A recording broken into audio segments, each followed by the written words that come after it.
الحمد لله والصلاة والسلام على رسول الله وأشهد أن لا إله إلا الله وحده لا شريك له وأشهد أن محمدا عبده ورسوله صلى الله عليه وعلى آله وسلم. Ce n'est un secret pour personne, les divergences qu'on a connues en France et qui existent ailleurs aussi concernant les horaires de prière. D'où l'idée de ce cours, Inch'Allah, de cette intervention, qui est en fait le résumé d'un écrit qui va venir plus tard, Inch'Allah Azza wa Jal. Donc cette intervention-là, Inch'Allah, elle va être divisée en trois parties. Il va y avoir une introduction dans laquelle je vais donner, Inch'Allah, quelques points qui sont intéressants à connaître ou indispensables même à connaître. La deuxième partie sera la critique des méthodes de calcul astronomique en général, et puis la troisième partie, Inch'Allah, sera réservée pour les méthodes et les calendriers qu'il y a en France. On va essayer de voir les pour et les contre qu'il y a dans chaque calendrier et chaque méthode, et Inch'Allah lequel semble être le plus sûr, bidnillah azza wa jal. L'introduction, bidnillah azza wa jal, elle va comporter des points qui sont en fait des outils indispensables pour comprendre cette question-là. Donc je vais vous demander, bidnillah azza wa jal, d'être patient et attentif, bidnillah azza wa jal, afin de comprendre, afin de bien saisir les tenants et les aboutissants de cette histoire. Premièrement, un point qui doit être clair, c'est que il n'y a pas une question, ancienne ou nouvelle, dans laquelle Allah Azza wa Jal n'a pas son jugement. Les ulama disent ما من مسألة نازلة أو غيرها إلا ولله فيها حكم يدرك بالنص أو الاستنباط. Il n'y a pas une question sans qu'Allah Azza wa Jal a son jugement sur cette question-là, que ce jugement-là soit visible par le texte, ou bien qu'on a besoin de déduction avec les règles connues de la déduction pour le faire, Inch'Allah. Pardon.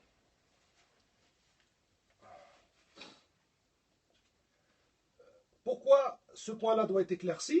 Pour dire que les arguments du genre à l'époque il n'y avait pas de périphérique, à l'époque il n'y avait pas d'usine, à l'époque il n'y avait pas de voiture, ne sont pas recevables. Pourquoi? Parce que l'existence de toutes ces choses-là était déjà dans la science d'Allah subhanahu wa ta'ala le jour où tout cela n'existait pas encore, et que Allah Azza wa Jal nous a quand même donné d'autres signes pour se référer et non pas les calculs. Le deuxième point, c'est en fait l'historique des calculs astronomiques. Il faut absolument qu'on connaisse l'histoire des calculs astronomiques pour qu'on sache exactement de quoi on parle et pour qu'on mesure en réalité l'ampleur du danger en réalité. Donc, Inch'Allah, il faut qu'on comprenne que ce débat-là sur les calculs, ce n'est pas un débat qui est nouveau. Ça ne date pas d'aujourd'hui, ça ne date pas d'hier, ce débat-là. Mais on trouve des traces à ce débat-là dans les livres des anciens. Ibn Taymiyyah, par exemple, dans son 25e volume, il en parle à plusieurs endroits. 177, aussi 132, 133. Il nous éclaircit une chose. Il nous dit que, premièrement, les premiers à avoir fait le calcul astronomique, et l'avoir utilisé dans des choses en relation avec leur religion, c'était les gens du livre, et as-sabi'a, plus les sabi'a. Ce sont les premiers à l'avoir utilisé. Il nous dit en plus, deuxième information qu'il nous donne Ibn Taymiyyah, rahimahullah, il nous dit qu'il y a eu 3 siècles qui se sont écoulés chez les musulmans c'est-à-dire les 3 premiers siècles, sans que cette question-là ne soit même posée. C'est-à-dire que An-Nabi sallallahu alayhi wa sallam, la génération des Sahaba et ceux d'après eux, n'ont même pas posé cette question-là. Et pourtant, avec les conquêtes, ils se sont certainement retrouvés dans des endroits où la visibilité n'était pas très bonne ou bien très difficile ou autre. D'accord? Lorsqu'on voit les conquêtes qui sont parties un peu partout sur le globe, on sait très bien que les Sahaba, ils ont été en Russie, d'autres parmi les Tabi'in, d'autres ont été dans le Maghreb ou en Andalousie. Donc ils ont eu à affronter ces questions-là. Ils ont eu à affronter des difficultés à définir, à voir la lune ou bien à voir le Fajr, ainsi de suite. Mais malgré cela, ces 3 siècles-là se sont écoulés et personne n'a jamais parlé d'utiliser le calcul astronomique en islam. Et puis, il y a, à partir du 4e siècle, nous dit Ibn Taymiyyah, rahimahullah, il nous dit à partir du 4e siècle, il y a une minorité de mutafaqqiha qui ont commencé à parler justement de l'utilisation des calculs astronomiques pour déterminer Al-Hilal pour Ramadan et aussi pour les erreurs de prière. Et on ne peut pas en réalité faire la différence entre ces 2 sujets-là, ni même utiliser les paroles d'Al-Qarafi, rahimahullah, dans le Furuq, lorsqu'on sait que de toute manière, ceux qui sont pour le calcul, ils le sont et pour Ramadan et concernant les horaires, comme on va le voir plus tard.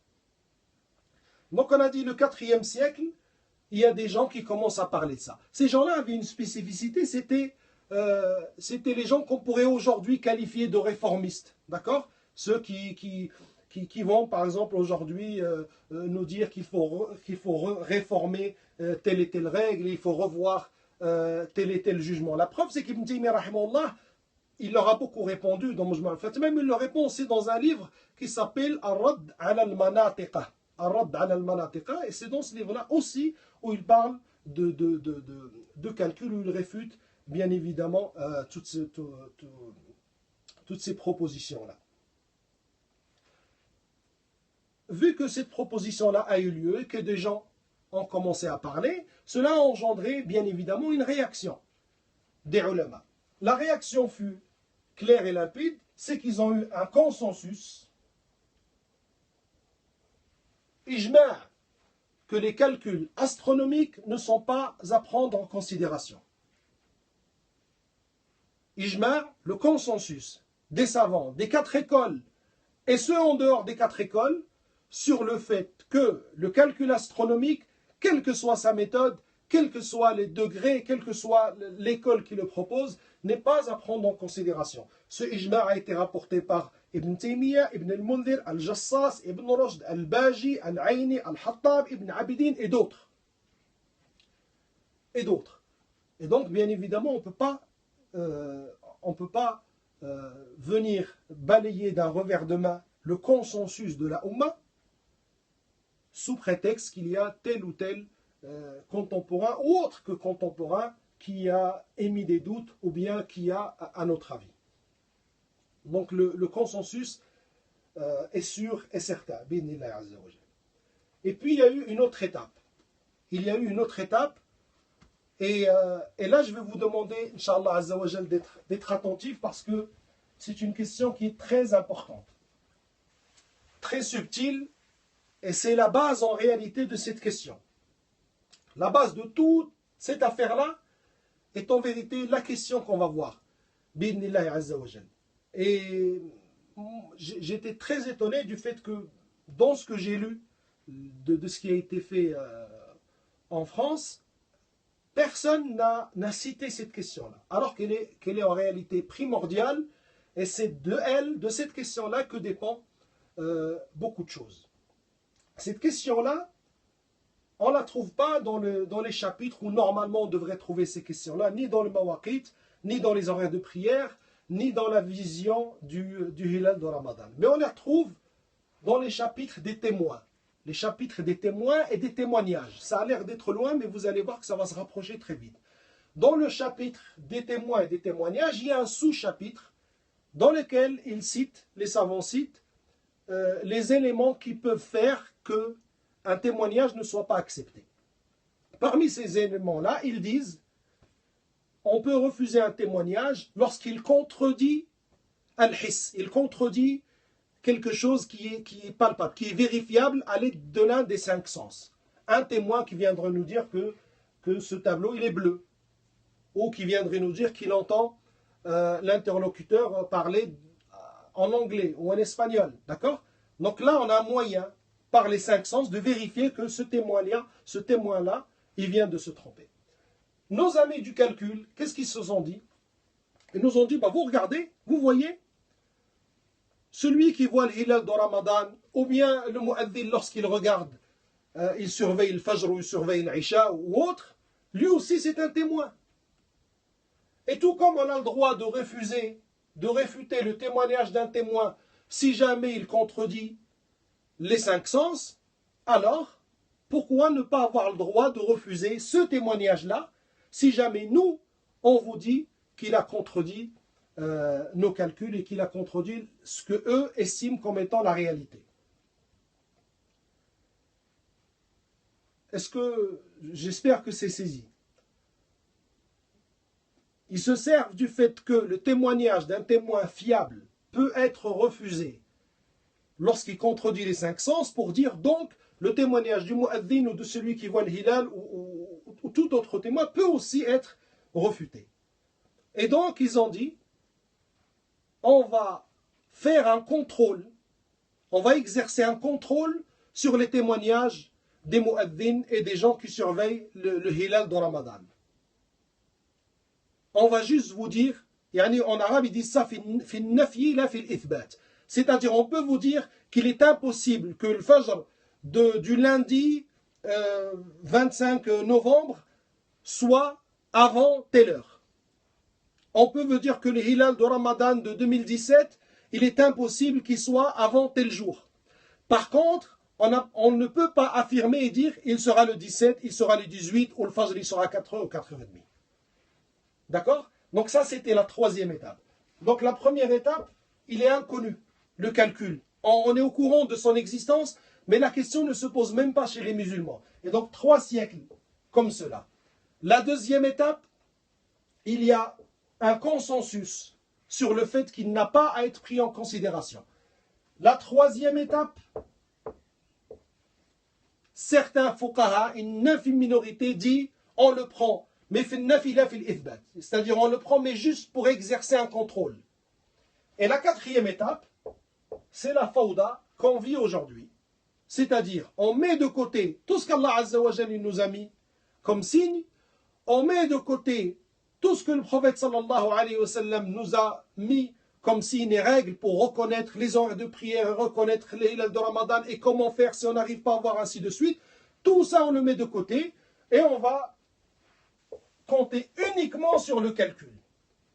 Exclusivement sur le calcul. Alors ils vont vous dire, non, en fait nous, on propose cela, on dit qu'il faut faire les calculs seulement dans les endroits qui sont à tel ou tel degré et donc ils ne peuvent pas voir. Mais ce n'est pas vrai. La réalité est qu'ils font des calendriers partout dans le monde et qu'ils le font pour toutes les prières, y compris les prières où le soleil il est au-dessus de la tête des gens, qu'ils peuvent parfaitement le voir et distinguer si c'est l'heure de la prière ou pas. Donc c'est très important de connaître cette histoire-là qui s'est faite donc en 4 étapes.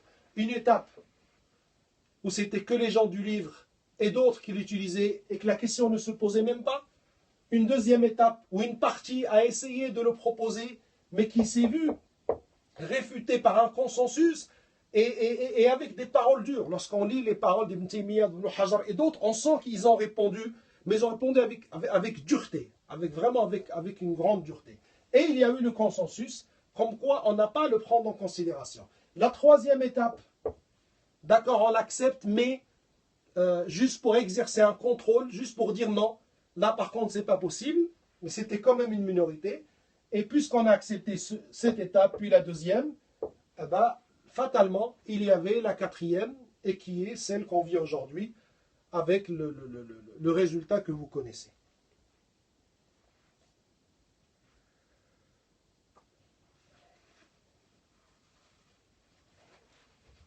Un autre point à éclaircir, Inch'Allah Azzawajal, est que la règle de base dans ce domaine-là, ce n'est pas la précipitation. La règle de base, ce n'est pas la précipitation, mais le fait d'acquérir la certitude. Le fait d'acquérir la certitude que le Fajr est réellement apparu. Cela se voit dans les hadiths du prophète sallallahu alayhi wa sallam, comme le rapporte Al-Bukhari, Muslim et d'autres, selon Ibn Umar, radiyallahu anhuma. Ils disent, Ibn Umar dit, que le prophète sallallahu alayhi wa sallam a dit, Inna Bilalan yu'adhinu bilaylin. Bilal fait le adhan la nuit, c'est-à-dire Bilal il fait l'adhan avant le Fajr, véridique, le Fajr shar'i. Fakulu washrabu, mangez et buvez, hatta yu'adhina ibn Maktoum. Mangez et buvez jusqu'à ce que Ibn Maktoum fasse le adhan. Le rapporteur du hadith, il dit, en parlant d'Ibn Maktoum, il dit, et c'était un homme aveugle. Et c'était un homme aveugle qui attendait, qui ne faisait pas l'adhan, qui attendait jusqu'à ce que les gens viennent le voir et lui disent « Fais donc l'adhan, le Fajr est apparu. » Qu'est-ce qu'on conclut et qu'est-ce qu'on déduit de ça? Et qu'on réfléchisse un peu à la sagesse de ce choix-là du prophète sallallahu alayhi wa sallam. S'il s'agissait de se précipiter, pourquoi le Nabi sallallahu alayhi wa sallam, il donne le premier adhan à un homme qui voit et le deuxième adhan à un homme aveugle, sachant que le premier adhan, ni il interdit de continuer à manger, ni d'avoir des rapports, ni il permet de faire la prière. Alors que le deuxième adhan, qui est celui qui détermine l'entrée de l'heure de la prière et qui détermine l'interdiction de continuer à manger et à boire et toutes les choses interdites pendant le jeûne, comment ça se fait que celui-ci, le Nabi sallallahu alayhi wa sallam, le confie à un aveugle qui, ne pouvant pas voir lui-même, a besoin que quelqu'un d'autre voie, puis remarque qu'il n'a encore pas fait l'adhan et qu'il vienne le voir et qu'il lui demande de faire l'adhan. Et d'autres athars, rapportés par Ibn Hajar, dans Fath al-Bari, Ibn Abi Shayba et d'autres, nous prouvent que les Sahaba radiallahu anhum n'étaient pas du tout d'avis de précipiter Al-Fajr. Il y a beaucoup d'athars qui auront, Inch'Allah, dans l'écrit, notamment un athar de Hudayfa ou des athars de Hudayfa radiallahu anhu, Hudayfa qui n'est pas n'importe qui, puisqu'on a un hadith dans lequel il lui se renseignait auprès du prophète sallallahu alayhi wa sallam sur la dernière heure à laquelle il peut encore manger, et que le Nabi sallallahu alayhi wa sallam l'a invité chez lui, ce qui fait qu'il allait chez le prophète sallallahu alayhi wa sallam, il mangeait chez lui le dernier repas, et puis ils sortaient ensemble faire le Fajr. Et vous allez voir, donc son témoignage est capital, et vous allez voir, bidnillah azza wa jal, qu'est-ce qu'il dit. Comme j'ai dit, il y a des athars de Sahaba explicites sur la question, qu'ils ne se précipitaient pas du tout, et que même ils critiquaient ceux qui se précipitent. Notamment, on a un athar que Cheikh Taqi al-Hilali rahimahullah, il rapporte dans son livre. Un sahabi dit à un de ses élèves, il dit oui, mais notre Fajr n'était pas le vôtre. Notre Fajr, ce n'était pas le vôtre. C'est-à-dire que ce n'est pas la précipitation qu'on est en train de voir aujourd'hui. La troisième des choses, je ne sais pas si tout le monde voit bien. Un autre point aussi, à éclaircir, c'est que le Fajr, en islam, il se divise en deux. L'aube, en islam, il se divise en deux. Comme cela est venu dans des hadiths authentiques, soit dans les deux sahih, soit en dehors, et authentifiés dans Sahih ibn Khuzayma et d'autres, authentifiés par Al-Albani rahimallah, ou d'autres gens parmi les spécialistes du hadith.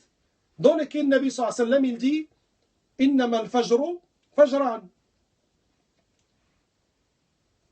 clairement, le Nabi sallallahu alayhi wa sallam, il dit, certes, l'aube se divise en deux. Certes, il y a deux sortes de fajr.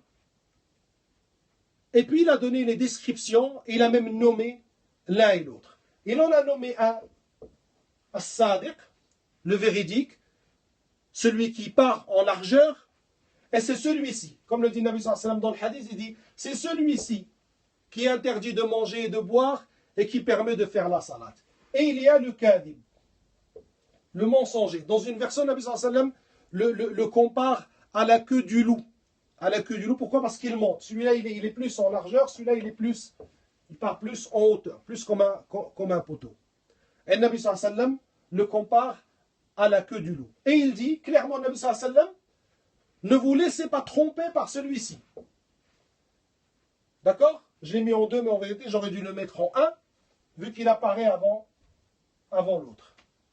D'accord? Donc, Nabi sallallahu alayhi wa sallam, il dit, ne vous laissez pas tromper par celui-ci. Même si vous le voyez, ne vous laissez pas tromper. Mangez, buvez, faites tout ce qu'il vous est permis de faire en temps normal.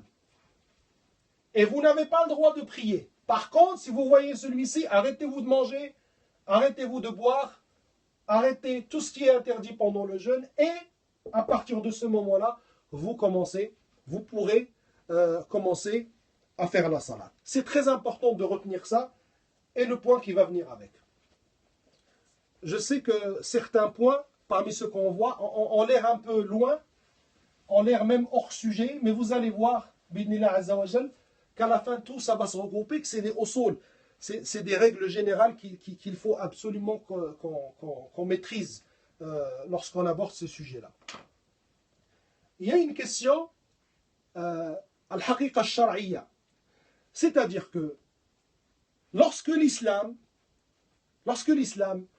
donne à une chose un sens, une réalité, et que cette chose-là, elle peut avoir un autre sens dans la langue, ou un autre sens dans une autre loi, ou ainsi de suite, et qu'on est en train de parler d'une question shar'iyya, d'une question en relation avec l'islam, bien évidemment, le sens qui doit être pris, c'est celui que l'islam a mis à cette chose-là. D'accord? Par exemple, un témoignage accepté.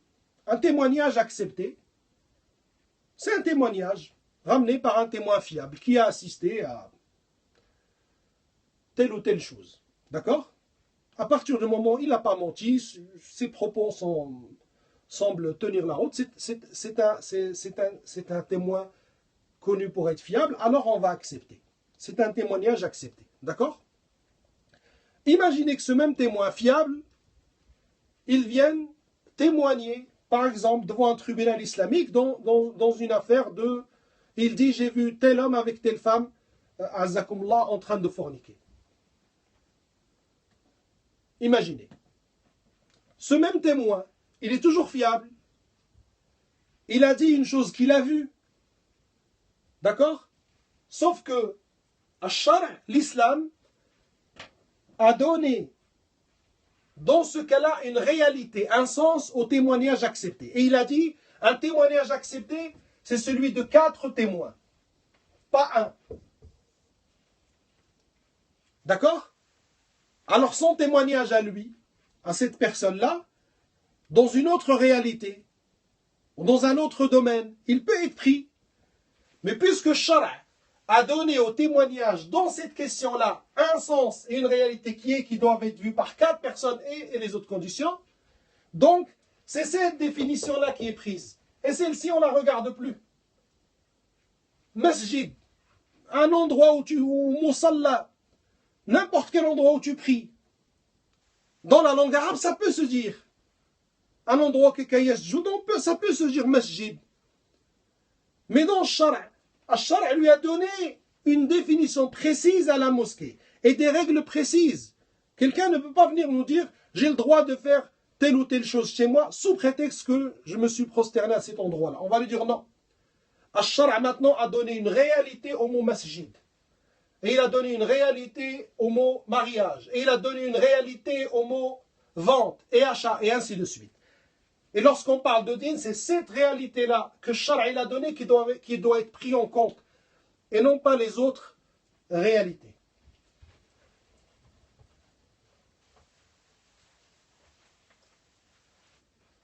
Vous allez voir plus tard pourquoi on a abordé ce point-là. Une autre question qui en vérité qui découle de celle-ci, ou qui se tient du moins avec celle-ci, c'est-à-dire que c'est pas au shara d'être assujetti aux appréciations des gens. Mais au contraire, ce sont les actions des gens qui sont assujetties à la sharia.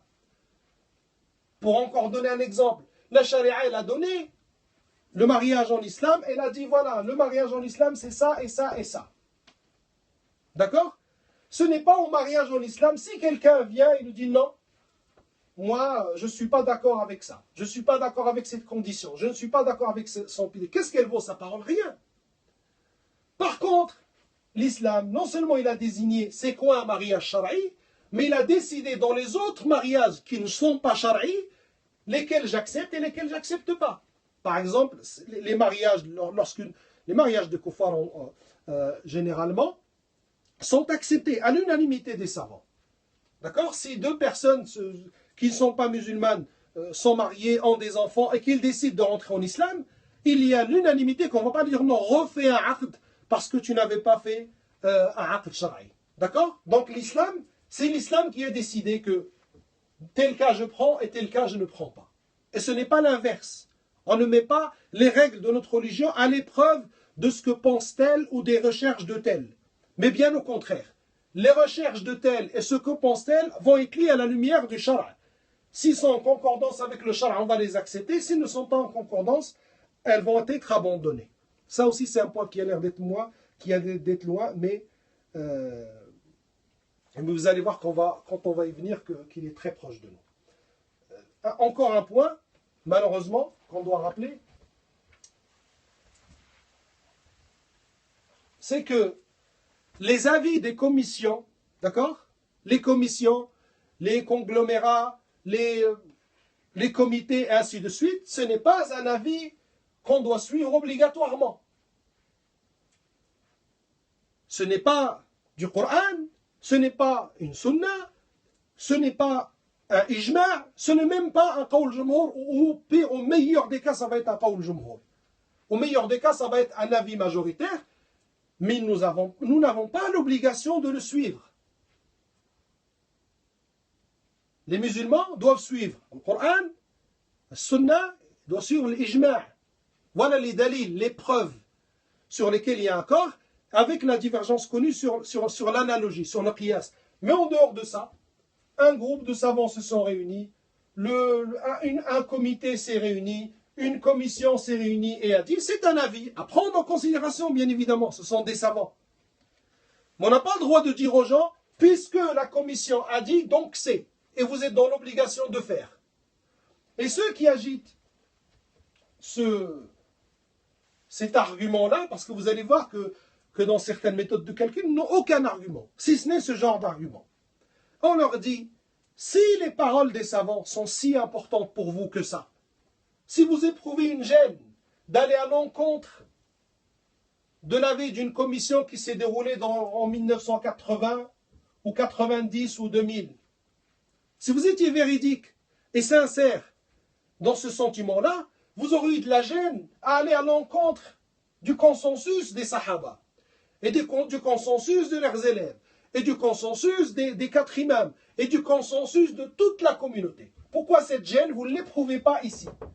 Quand vous allez à l'encontre de tous les savants de la Ummah durant des siècles, mais ça vous gêne d'aller à l'encontre d'une commission qui a été faite dans les années 80 ou 90 ou 2000 sous prétexte qu'il y avait dedans tel ou tel savant. Ce n'est pas sérieux, ce n'est pas comme ça qu'on aborde les questions scientifiques.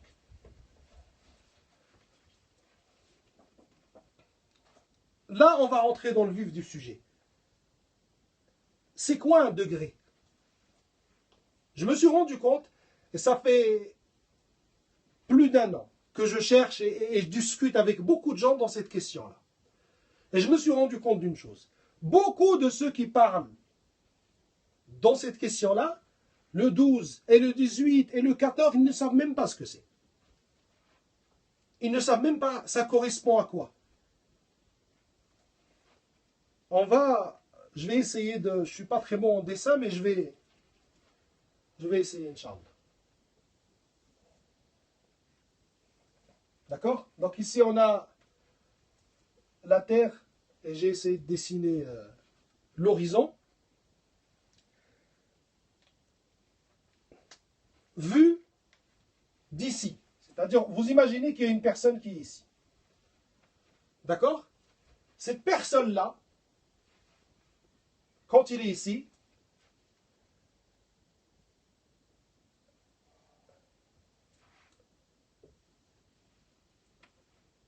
il peut savoir que là, c'est l'heure de shuruq. Et qu'un peu plus tard, ad-duha.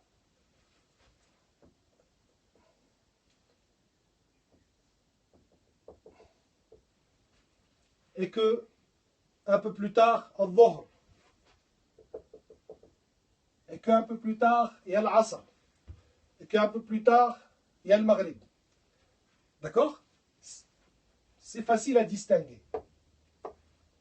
Tout cela, c'est facile à distinguer à l'œil nu. C'est visible. Par contre, l'Aïcha et le Fajr ne sont pas visibles. D'accord? Ceux qui ont étudié, on va dire, un petit peu plus que la moyenne, peuvent avoir le réflexe de dire, et alors, il est où le problème? Tout le monde a étudié, même en collège ou en lycée, la vitesse d'un corps en mouvement. C'est de la physique. La vitesse d'un corps en mouvement. Une voiture qui est à tel point et qui a roulé à 100 km/h, on sait que 2 heures après, elle est à tel endroit et 3 heures après, elle est à tel endroit. Normalement, théoriquement, ça aurait dû être facile. On sait que le tour en entier, il fait 360 degrés. 360 degrés. Et on sait il a lieu en 24 heures. Donc à la rigueur, théoriquement, on aurait pu faire une simple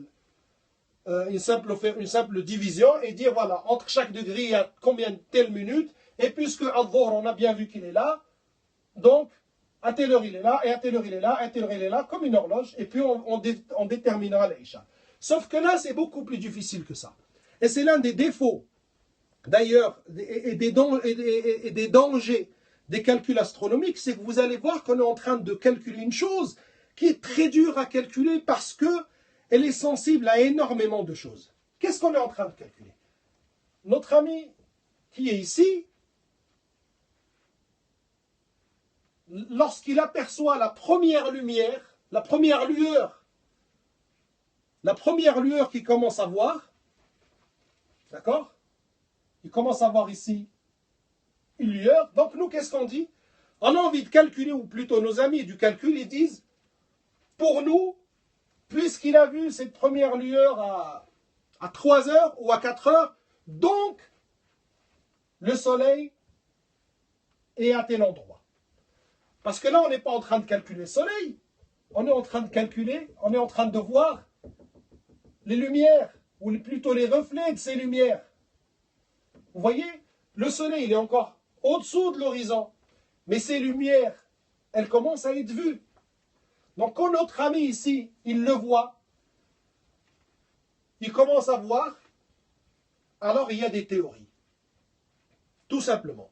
Certains disent, lorsqu'il a vu ça, pour nous le soleil il est ici. Les deuxièmes disent non, moi je pense plutôt qu'il était là. D'autres disent non, moi je pense plutôt qu'il était là. Je n'ai pas de rapporteur, j'ai cherché mais je n'ai pas trouvé. Vous prenez un rapporteur et vous calculez cet angle-là. Tout simplement. Prenez un rapporteur, vous calculez cet angle-là. Et cet angle-là. Et cet angle-là. Voilà l'histoire. Quand quelqu'un vous dit 12 degrés, c'est qu'il est en train de dire que l'abaissement du soleil au moment où les premières lueurs sont en train d'être vues, il forme un angle avec l'horizon, il est au-dessous de l'horizon, d'un angle de 12. D'autres disent non, pour nous c'est 14, d'autres disent 18, 19, 19,5, et ainsi de suite. Des théories qui s'affrontent. Il n'y a absolument rien de certain dans tout ça. Comme le dit Ibn Taymiyyah, rahimahullah, il le dit pourquoi? Parce que encore une fois, si c'était que l'endroit du soleil, c'est pas très compliqué. Sauf que là, on est en train de calculer par rapport à ça. La visibilité de toutes ces lueurs, toutes ces lumières. Or ça, c'est sensible. À l'humidité même, il dit Ibn Taymiyyah. Il y a des nuages, il n'y a pas de nuages. Quel temps il fait? Est-ce qu'il fait le temps il est sec? Est-ce qu'il n'est pas sec?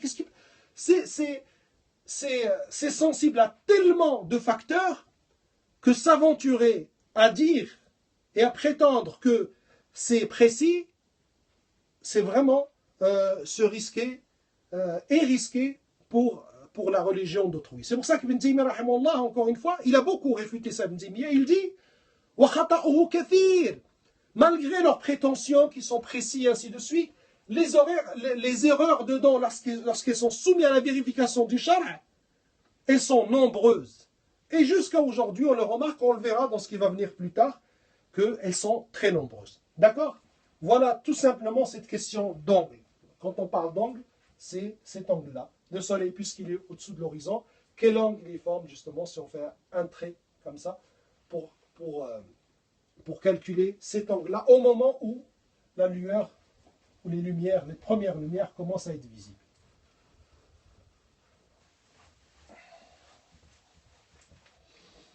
Maintenant, les organismes.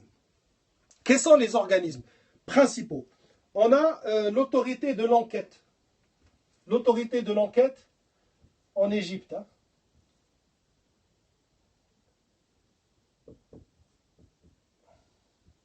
L'autorité de l'enquête en Égypte. Elle est en Égypte, en Afrique, elle est aussi au Cham, elle est en Irak, en Malaisie, elle est dans beaucoup de pays. Vous allez voir, c'est-à-dire là, c'est des centaines de millions de musulmans. Et vous allez voir sur la foi de quoi et sur le témoignage de qui ça repose tout ça. Eux, ils voient le Fajr à 19,5 et l'Isha à 17,5. On a al-Qura, donc qui est en Arabie, d'accord? al-Qura, qui est en Arabie, qui eux, avant ils étaient sur 18, puis ils sont mis sur 19. Et puis ils disent que l'Isha c'est 90 minutes après, sauf pendant le Ramadan, il est à 120 minutes après. Donc vous voyez que eux, ici, ne se risquent pas de donner un angle pour l'Isha. On a le Conseil de jurisprudence islamique, donc la Rabita, qui elle est suivie en Europe et en Extrême-Orient. Elle dit que le Fajr il est à 18 et l'Isha il est à 17 degrés. Vous vous rappelez les fameux degrés. Hein? On a l'université de Karachi. L'université de Karachi au Pakistan, et donc c'est suivi au Pakistan, en Afghanistan, au Bangladesh, et eux ils disent 18 Al-Fajr et 18 pour l'Isha. On a enfin l'ISNA, qui est l'Union des musulmans d'Amérique du Nord, donc qui est en Amérique du Nord, les États-Unis, Canada et quelques parties de la Grande-Bretagne, Et c'est ce qui est dans beaucoup de montres, les montres Al-Asr, Al-Fajr, par exemple, ils suivent ça, l'ISNA. L'ISNA, eux, ils disent 15. Ils disent 15 dans les deux. Les principaux organismes. Et donc, puisqu'on a ouvert la porte, maintenant, les Égyptiens et les centaines de millions de personnes suivent l'Égypte, l'Arabie, et puis on a les électrons libres. D'accord? Puisqu'on a ouvert la porte, et que le consensus des savants l'a mis de côté, et que les hadiths du prophète, on les a mis de côté, et que les versets, on les a mis de côté, on a ouvert une porte. Maintenant, il y a des gens qui vous disent, comme s'il fait les courses. Ah ben moi, je vais prendre ça au subh, et je vais prendre ça au fajr et ça au isha. L'autre, il dit, ah bon, moi, je vais prendre plutôt ça au fajr et ça au isha. Et moi, et ainsi de suite. C'est ce que j'appelle le syndrome du boucher. Vous connaissez le calendrier du boucher? Et wallah al-adim que ça se passe comme ça. Le boucher, tu ouvres une boucherie, tu vas chez l'imprimeur, c'est comme ça que ça se passe. Tu vas chez l'imprimeur, tu dis j'ai envie de faire un calendrier. Il te dit d'accord, je te mets quoi? Bah, tu me mets 12, tu me mets sur l'OIF par exemple. D'accord. Un autre vient. Lui aussi il a une boucherie, ou autre, ou une mosquée, ou autre. Fais-moi un calendrier, d'accord, je te mets quoi? Tu me mets 12 le matin, et le soir tu me mets 18. Ou tu me mets 15. Une mascarade. Ça n'a pas d'autre nom. C'est une mascarade. On a enlevé aux gens les textes et les signes qui étaient pourtant compréhensibles par une majorité.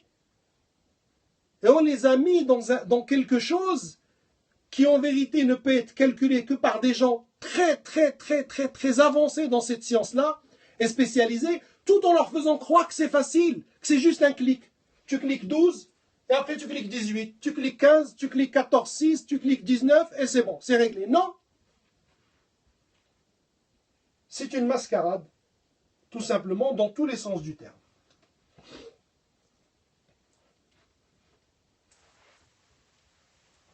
Alors, on va nous dire, d'accord, c'est bien beau tout ça, mais qu'est-ce qu'on fait maintenant? C'est vrai, parce que nous, on doit être dans l'application, on ne doit pas être dans la théorie. On leur dit, notre parole ne changera pas. Wallah, on ne changera jamais ce qu'Allah il a dit. Et le prophète sallam il a dit, pour vous et vos calculs et vos théories. Notre avis restera le même. C'est que tout cela n'est pas permis, et que tout cela n'est pas à prendre en considération, et qu'il y a le consensus de la Ummah contre lesquels personne n'a le droit d'aller. Qu'on n'a pas à considérer les calculs. Tout simplement.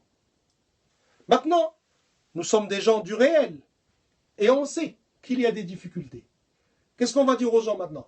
Allez, demain on annule tous les calendriers, on fait quoi? Sortez, regardez de vous-même? Non. Bien évidemment, tout ça nécessite des étapes, ou une étape dans lesquelles on forme des gens. Il y a des observatoires. D'accord? Se donner les moyens d'acquérir le matériel, se donner les moyens de former des gens, et ces gens-là vont regarder. Et ça va être à eux de décider, comme Allah Azza wa Jal leur a appris, comme le prophète sallallahu alayhi wa sallam leur a appris. Et on va nous dire encore, et qu'est-ce qu'ils vont faire? Après, une fois ils ont vu, ils vont envoyer un SMS à toute la ville? Non. Bien sûr, ça peut être organisé, qu'il y ait un observatoire pour un certain territoire, par exemple. Et puis les gens de cet observatoire-là, eux contactent directement les imams, ou bien les muaddins, ou bien les présidents de mosquées, et on peut avoir des calendriers, mais comme référence. Juste pour se rapprocher un peu, pour donner aux gens un ordre d'idée, c'est tout. C'est pas on met le shara de côté et on impose aux gens un calendrier en prétextant en plus que tel calendrier est sur la sunna et tel autre est sur la sunna. C'est du mensonge. Aucun calendrier n'est sur la sunna. Donc globalement, qu'est-ce qu'on leur reproche à ces gens-là? En gros, on va choisir le moins mauvais. C'est de ça qu'il s'agit. La meilleure des solutions pour nous, c'est de revenir à ce qu'Allah Azza wa Jal et le Prophète sallam nous ont appris dans ce domaine-là. Et les Sahaba ont vécu, la Ummah a vécu pendant longtemps avec ça, sans avoir besoin de calcul, alors que le calcul existait déjà. Et les difficultés pour voir la lune ou pour voir l'aube existaient, et les solutions sont déjà prévues dans Shara. Shara ne vous a pas attendu, vous, avec votre philosophie et votre calcul, pour dire, ah, d'accord, comment on va faire si jamais on ne voit pas. Il y a des solutions dans Shara. Mais, encore une fois, ces calculs-là ne se valent pas tous. D'accord? Certains sont moins dangereux que d'autres, certains sont même corrects, on va dire. Mais pour nous, ça reste une solution intermédiaire en attendant de se donner les moyens de revenir. Et la Oumma, elle donne. Les musulmans financent des mosquées à 400 000 euros, à 500 000 euros et à plus de ça. Ils n'auront aucun mal à financer du matériel qui est beaucoup moins cher et une formation qui est certainement moins chère que la construction de mosquées. Donc, globalement, c'est-à-dire à eux tous, d'accord, que ce soit le 12, le 14-6, le 15, le 18, 19, 19-5, globalement, on leur reproche d'abord d'aller à l'encontre du ijma', du consensus. On leur reproche d'aller à l'encontre de la sunna du prophète sallallahu alayhi wa sallam et des signes qu'Allah subhanahu wa ta'ala nous a donnés, que le prophète sallallahu alayhi wa sallam a distingués. On leur reproche aussi d'inverser les règles. Vous vous rappelez, dans l'introduction, on a vu une règle que c'est Shara' qui décide. Ce n'est pas Shara' qui est assujetti aux décisions des autres. D'accord? Aujourd'hui, dans plus d'une ville, je l'ai vu. Et j'ai eu à voir les témoins qui ont vécu ça. Au Mans, à Tours, dans le sud, dans beaucoup de villes en France. Qu'est-ce qui se passe? On vous dit, d'après les calculs et les commissions, il est impossible de voir le Fajr à tel endroit. Il est impossible de voir la lueur rouge et la disparition des lueurs rouges pour calculer l'heure de l'Isha à tel endroit. D'accord. Il se trouve que des dizaines, voire des centaines de personnes ont vu dans ces endroits-là. Les règles de la charia, elles disent quoi dans ça? On prend les témoignages de ces gens fiables. Les nouvelles règles, elles disent non. Tu as vu la lueur rouge, puis tu l'as vu disparaître, mais non, c'est impossible. On en est à ça. Non, c'est impossible. Tu ne l'as pas vu. J'ai vu le Fajr à telle heure. Non, c'est impossible. Tu ne l'as pas vu. Pourquoi? Parce qu'en théorie, les calculs ont dit que tu ne devrais pas le voir. Alors si tu l'as vu, et vous l'avez vu, vous êtes 10, 20, 100, c'est pas grave, vous n'avez rien vu. Vous avez vu, mais vous n'avez rien vu, parce que les calculs et les théories et Kada ont décidé que vous n'avez pas vu. Et donc là, on a inversé la règle qu'on a citée. On a mis Shara' assujetti aux décisions d'autrui, alors que la règle, c'est l'inverse. Si la théorie nous dit que il est impossible de voir telle chose à telle heure et que les règles du Shara' nous permettent de le voir, alors on valide le résultat que le Shara' nous a donné et on délaisse l'autre résultat et non pas l'inverse. On leur reproche aussi un manque d'arguments. Un manque d'arguments. Quand vous discutez avec quelqu'un qui défend les calculs astronomiques, en gros, il n'a aucun argument. Si ce n'est sa confiance aveugle dans ce milieu de l'astronomie. Et dans l'organisme qu'il suit. Celui qui suit 18, c'est 18. Même si 1000 témoins lui disent non, c'est 18. Celui qui suit 12, idem. Querelle partisane, comme l'a appelé quelqu'un qui se prononce dans ce genre de questions. Chacun a une confiance aveugle dans son calendrier, il le prend pour une vérité quasiment du domaine de la révélation. C'est pas ce qu'ils disent, mais dans la pratique, ça voudrait presque dire ça. C'est pas négociable, ce n'est pas discutable. Mon calendrier dit 12, donc c'est 12. Mon calendrier dit 18, donc c'est 18. Or, ce n'est pas sérieux. L'autre argument qu'ils ont, c'est vous faites la fitna. Vous faites la fitna. Qui fait la fitna? Qui cause les troubles dans la Ummah? Ceux qui ont délaissé les versets et les hadiths du Prophète sallallahu alayhi wa sallam et qui sont allés à l'encontre d'un consensus et du amal de ce qu'a fait des siècles dans cette Ummah, ou bien les gens qui demandent à ce qu'on revienne à ce qu'a dit Allah et son prophète. Qui fait la fitna?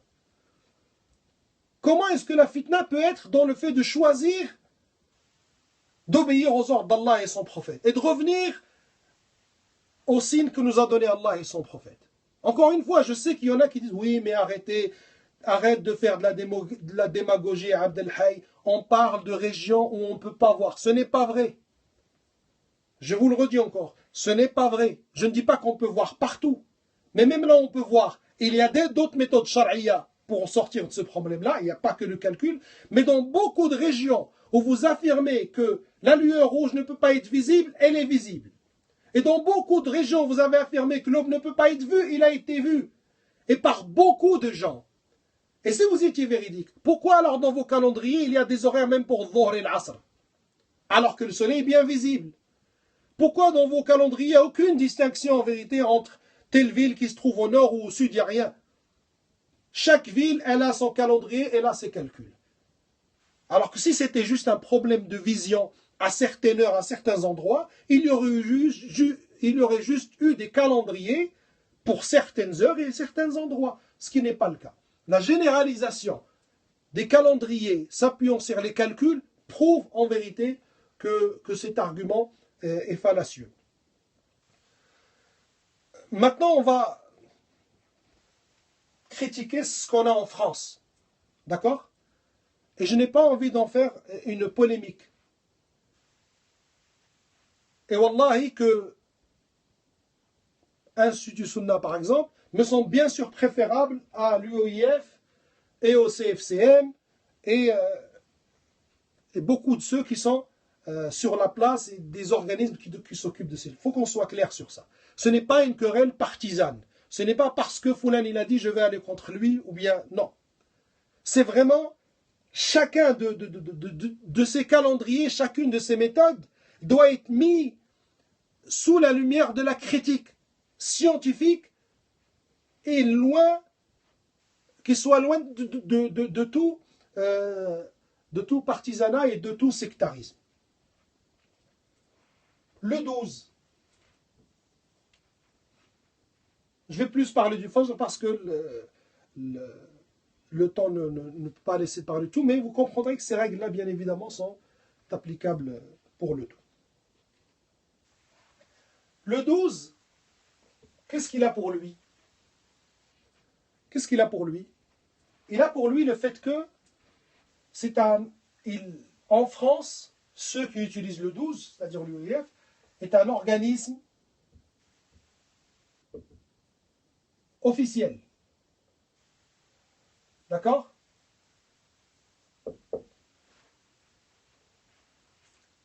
Et qu'on commence pas à me dire, oui, mais c'est des ikhwan ou c'est des je ne sais pas quoi. L'Arabita aussi, ils sont pas mal dans ce domaine. Alors ça aussi, c'est des faux arguments. Je n'ai pas envie de rentrer dans ça, ni de m'étendre sur ça, mais c'est des faux arguments. Il ne faut pas nous faire croire qu'on a le choix entre la sunna du 18 et la bid'a du 12. C'est pas vrai. La sunna n'est ni ici, ni ici. La sunna, elle est dans la vision. Et le 12, comme le 18, ou Institut Sunna si vous préférez, tout comme l'UOIF, n'en fait que suivre une théorie parmi les théories données par des gens qui, eux, peuvent être ikhwan ou autres, je ne sais pas, moi je ne les connais pas. Mais en tout cas, cet argument-là, qu'on cesse de le présenter parce que, très franchement, il n'est pas... Donc, il n'est pas recevable.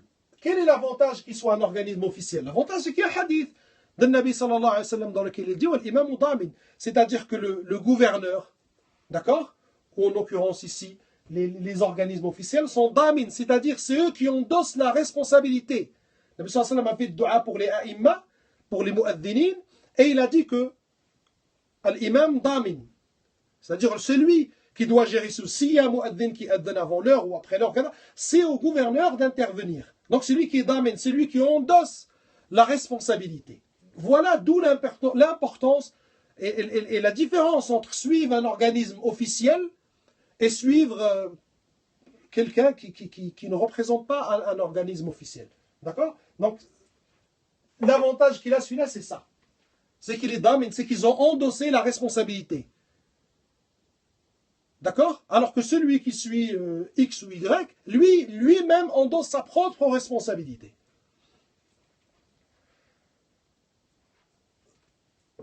Ils ont pour eux aussi aucune vérification à l'œil nu. Comme on a dit, vous voyez les règles qu'on a vues dans l'introduction. Pour nous, c'est l'œil nu qui est juge. Et surtout lorsqu'il est en grand nombre et par des gens spécialisés qui font ça depuis des dizaines d'années. C'est les signes qu'Allah Azza wa Jalla, le prophète qu'on donne, c'est ça qui juge. Ce n'est pas les calculs approximatifs et théoriques qu'on nous présente. D'accord? Donc qu'est-ce qu'ils ont? Les gens qui ont vérifié, quand je dis la vision, ça peut être à l'œil nu ou bien même à l'aide d'appareils, d'accord? Il n'y a personne de sérieux et compétent dans ce domaine, avec ces deux conditions, qui est venu, qui a regardé le Fajr en France ou l'Isha et qui a dit le 12, il est avant l'heure ou bien il n'est pas bon. Moi, en tout cas, je n'en connais pas. Les gens d'expérience, je ne parle pas de Kousseir Ouel qui monte sur son HLM et qui dit oui, j'ai vu, non, je ne parle pas de ça. Je vous parle de quelqu'un qui connaît, qui a l'habitude de distinguer. Il y en a eu plein qui sont venus en France, qui viennent, Abdullah Al-Adani, il vient d'un pays dans lequel les gens s'exercent beaucoup à distinguer le Fajr avec leurs yeux, ou plein d'autres qui sont venus. D'accord? Et certains d'ailleurs, certains prêcheurs ont des fatwas, ont demandé à des gens de science. D'accord? Ils ont demandé à des gens de science qui leur ont dit non, restez sur le 12. Mais, encore une fois, les querelles partisanes ont fait que non, on ne doit pas le dire. On ne doit pas le dire. Et c'est comme ça, malheureusement. Donc, la vision ne va pas à l'encontre du 12. Ou en tout cas, elle ne le disqualifie pas. Il a aussi un avantage, pour le Fajr par exemple, c'est qu'il n'y a pas de risque de prière qui ne soit pas comptée. D'accord? Dans le sens, pour mieux m'exprimer, je ne parle pas de ce qui ne sera pas compté, le Kaboul c'est Allah Azza wa Jal qui accepte. Mais il n'y a pas de risque d'une prière avant l'heure. Puisque, lorsque vraiment on le met sous la lumière de l'étude précise, elle nous donne que soit il est à l'heure, soit il a un peu de retard. C'est-à-dire que si le Fajr il a vraiment, les gens qui voient, ils le voient à 4h30, ici il commence le 12, lui il va donner quelques minutes après. Donc, cette prière-là, elle est valable. Si le Fajr il était à 4h30 et lui il a fait à 4h40 ou 50 ou 35, elle est valable. Donc il ne nous fait pas prendre ce risque. Et qu'on ne compare pas avec l'Aïcha, parce que la difficulté qu'il y a ici est beaucoup plus grande que la difficulté qu'il y a à distinguer l'Aïcha. D'accord? C'est les plus qu'il a. Les moins qu'il a, c'est vrai qu'il est parfois, il est limite. Comme je vous dis, il ne va pas à l'encontre de vision, mais parfois c'est limite. Et comme on a dit, comme il y a les 10 minutes après l'adhan, et que même lorsqu'il est quand même un peu décalé, il y a un léger problème avec Ramadan. Pourquoi je nuance et je dis léger? Parce que j'ai lu que le frère Fatah de Al-Kanz, lui s'exprime autrement. Lui s'exprime autrement et on comprend de ce qu'il dit qu'il y aurait un gros problème du fait que selon lui, normalement le 12, le Fajr, c'est-à-dire le Fajr Sadiq, le moment d'arrêter de manger et ainsi de suite, se passe avant et donc 20 ou 30 minutes, ou je ne sais pas exactement, je n'ai pas ces propos sous les yeux, et que donc celui qui continue à manger en attendant l'adhan du 12, alors il aurait pris le risque de manger pendant une journée de Ramadan. C'est un peu précipité dans le sens où Ibn Hajar, dans le 4e volume, Ibn Abi Shayba et d'autres, ont ramené énormément de athar de Sahaba, énormément, que je vais mettre dans l'écrit, Inch'Allah Azza wa Jal, que les Sahaba, radiallahu anhum, en particulier Hudayfa, même des athars d'Ibn Abbas, Ibn Omar et d'autres, qui eux, ils voyaient pendant Ramadan, d'accord? Pendant Ramadan, ils voyaient le fait de pouvoir continuer à manger jusqu'à ce que la lueur soit vraiment très visible. D'accord? Alors que quand le 12, il est là, ce n'est même pas encore le fijar, vraiment, la lueur de l'aube n'est même pas encore aussi visible qu'on le lit dans les athars des Sahaba. Donc c'est un reproche qui est un peu précipité. Et dans l'écrit, Inch'Allah, vous verrez que les Sahaba anhum continuaient à manger, ou beaucoup de Sahaba du moins, radiyallahu anhum, continuent à manger. Mais il n'en est pas moins que le frère a raison de dénoter que c'est un peu limite. Et que si on peut sortir de ça, soit en prévenant les gens d'arrêter de manger avant, c'est ce qu'ils ont essayé de faire avec l'imsak, mais ça nous fait inventer encore tout ça. Regardez l'éloignement de la sunna, qu'est-ce qu'il nous fait? On s'éloigne un pas, et puis un deuxième, et puis un troisième, et puis on invente une chose, puis une autre, puis une autre, puis une autre, alors que c'était très simple. Allah Azza wa Jal veut pour nous la facilité. Soit ils préviennent les gens d'arrêter avant, soit il faut qu'ils avancent, eux un peu en degrés, pour pouvoir justement essayer de tomber à l'heure, Inch'Allah.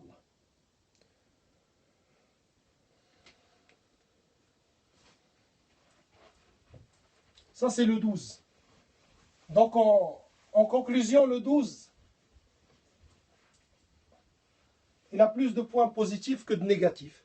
Et le seul point, comme je vous ai dit qu'il est négatif, il est limite. Durant l'année, c'est pas dérangeant. Durant le ramadan, ça peut l'être pour celui qui ne prendrait pas en considération les avis des sahaba radiyallahu anhum, comme je vous ai dit. C'est aussi un madhab qui existe, de ne pas prendre ça en considération. C'est aussi un madhab qui existe, pour être honnête, il faut le préciser. Mais au moins là, on est quand même entre les aqwal de sahaba. On n'est pas en train de se battre avec, moi je suis avec l'UOIF, et l'autre il est avec Institut Sunna, et l'autre il est avec le CFCM, et l'autre il est avec Umm al-Quran, ainsi de suite.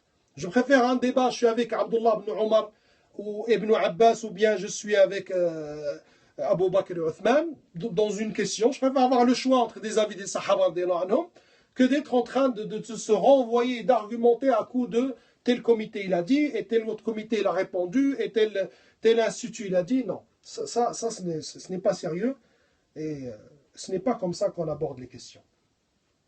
Le 18, le fameux 18,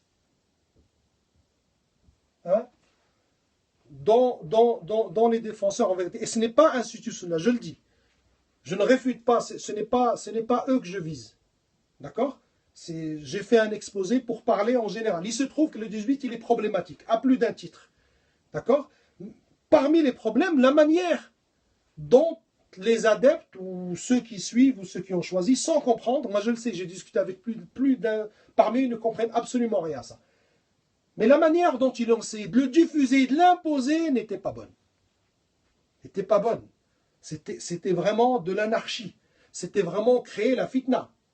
Ils ont vraiment créé la fitna. C'est vrai que le frère, lui, Abou Layth, il a bien précisé qu'il ne fait pas un calendrier. C'est écrit sur son site. Il ne fait pas un calendrier. Allez écouter ceux qui le suivent. Je suis le calendrier. Alors que lui-même dit, nous n'avons pas la prétention de faire un calendrier. Et il a dit de ne pas faire de fitna. Parce que les gens, ils ont du mal à changer sur des choses, ils ont du mal à changer leurs habitudes, quoi, en gros, d'accord? Mais c'est exactement le contraire qu'ont fait, entre guillemets, les supporters du 18 degrés. Mais on n'a pas vu d'intervention. Et c'est ça aussi qui doit être pointé. Que ce soit de la part des gens institutionnels ou d'autres. Subhanallah. C'est bien vous qui, tous les jours, êtes là à nous dire non, il ne faut pas se taire sur le haqq, il ne faut pas se taire sur le haqq. D'accord. Mais ce haqq-là, pourquoi vous vous taisez dessus? Surtout ceux qui ont des fatwas, comme Sidati et d'autres, qui ont des fatwas de savants qui leur disent de ne pas suivre le 18. Pourquoi ne pas le dire aux jeunes clairement de ne pas suivre le 18? Ou au moins d'intervenir comme vous savez le faire quand ça vous arrange, de venir dire non, il ne faut pas faire la fawda, il ne faut pas exiger des gens qui suivent le 18. C'est une réalité. C'est un haqq aussi qui doit être défendu. Wallahu al-musta'an. Les avantages du 18, le seul que je lui ai trouvé, moi, personnellement, et encore il est relatif, c'est qu'il donne une certaine sécurité par rapport à l'heure de l'Isha. Si tu fais l'Isha avec le 18, tu es sûr et certain, Inch'Allah, que tu ne l'as pas fait avant l'heure, vu l'heure qu'elle est. C'est tellement tardif que c'est la quasi-certitude que tu ne l'as pas fait avant l'heure. Mais c'est une sécurité, certes, mais au prix de quoi? Au prix de faire prier les gens à des heures pas possibles. Alors que le Shara ne les a pas obligés de faire ça. Encore une fois, dans des endroits où on n'est pas censé voir la lueur rouge, et des gens de confiance qui connaissent, la voient, la lueur rouge, puis la voient disparaître. Non, tu l'as pas vu. Tu l'as vu, mais tu l'as pas vu. Non, ce n'est pas acceptable. L'autre avantage qu'il a, c'est le 18, c'est la commission. Les commissions, les comités, notamment celles où avait siégé Ibn Baz, Abdelaziz Ibn Baz, Al-Allama al-Imam, rahimahullah, qu'Allah lui fasse miséricorde et qu'Allah Azza wa Jal illumine sa tombe et lui élargisse encore plus, bidnillah Azza wa Jal. On nous dit, on nous oppose. Oui, mais le comité, il y avait Ibn Baz et... Khalas. On a dit dans l'introduction, les avis des comités, ce ne sont pas des preuves. Les comités, à la ra's wal ayn. Pas quand ils vont contre le Coran et la Sunna. Pas contre les témoignages des dizaines de savants qu'on va voir après. Et à la kulli hal, ce n'est pas un ra'i mulzim. Ce n'est pas un avis que je dois obligatoirement suivre. Avec tout le respect qui est dû aux membres de cette comité. Surtout que celle-ci, la communauté de Cheikh Ibn Baz a même écrit une lettre, une risala pour défendre le taqwim de Moul-Qura qui était sur 18 à l'époque et puis qui est passé à 19. Mais, Al-Ubaykan, Cheikh Ibn Baz, rahimahullah, il a fait confiance à des gens, Mufti, en tant que Mufti, il a appelé la personne qui s'est occupée de ça, il lui a dit voilà, tu vas et tu vérifies. J'ai entendu, il y a des bruits que c'est pas à l'heure, que le Fajr il est à l'heure, va vérifier. La personne revient, lui dit non, c'est à l'heure. Alors Ibn Baz, il valide cet avis et il le défend et il écrit la risala. Al-Ubaykan, et ça je vais le mettre dans l'écrit, je vais vous mettre les références de ce que je suis en train de dire. Al-Ubaykan, il dit moi j'ai été voir les gens à qui Ibn Baz a demandé d'aller vérifier. Et je leur ai demandé dans quelle méthode ont-ils utilisé, dans quelles conditions ils ont travaillé. Et j'ai remarqué qu'il y a plein de choses qui ne vont pas. Et je suis revenu moi-même voir le cheikh. On ne sait pas la suite qu'il y a eu. Est-ce que le cheikh était mort après? Wallahu alam, je n'ai pas envie de me prononcer. Mais, on a ici un témoin qui nous dit que l'information qui a poussé Cheikh Ibn Baz à défendre cet avis, d'accord, et à même le porter devant les comités, est une information discutable. De part de sa méthode et d'autres points qu'on va voir plus tard, Inch'Allah. Donc voilà les plus de cette méthode. Voilà. Sécurité pour l'Isha, sécurité qui peut être aussi gagnée si on prend le 14-6 ou le 15, comme on va le voir, ou même le 12, ou élargir un tout petit peu, mettre 1h30 ou 1h40, et khalas. On n'a pas besoin de prier à je ne sais quelle heure pour avoir cette sécurité. Et l'avis du comité, dans lequel a Sidi Ibn Baz. Et donc on dit, l'avis du comité n'est pas mulzim, ce n'est pas une preuve, ce n'est pas le Coran, ce n'est pas Sunna. Et encore une fois, on le répète, si vous avez de la gêne pour aller à l'encontre des comités ou des groupes de savants, il fallait avoir de la gêne pour aller, encore plus de gêne pour aller à l'encontre du consensus rapporté par une dizaine de savants. Et quant à la défense de Cheikh Ibn Baz, rahimahullah, et même du Mufti et d'autres, elle est complètement construite sur le fait qu'ils ont délégué ça à des gens qui, eux, ont des positions dans ces choses-là, dans ces questions-là, des positions qui sont critiquables, et ça va se voir plus tard, Inch'Allah Azza wa Jal. Autre défaut du 18, en France, c'est qu'il n'a pas d'organisme officiel.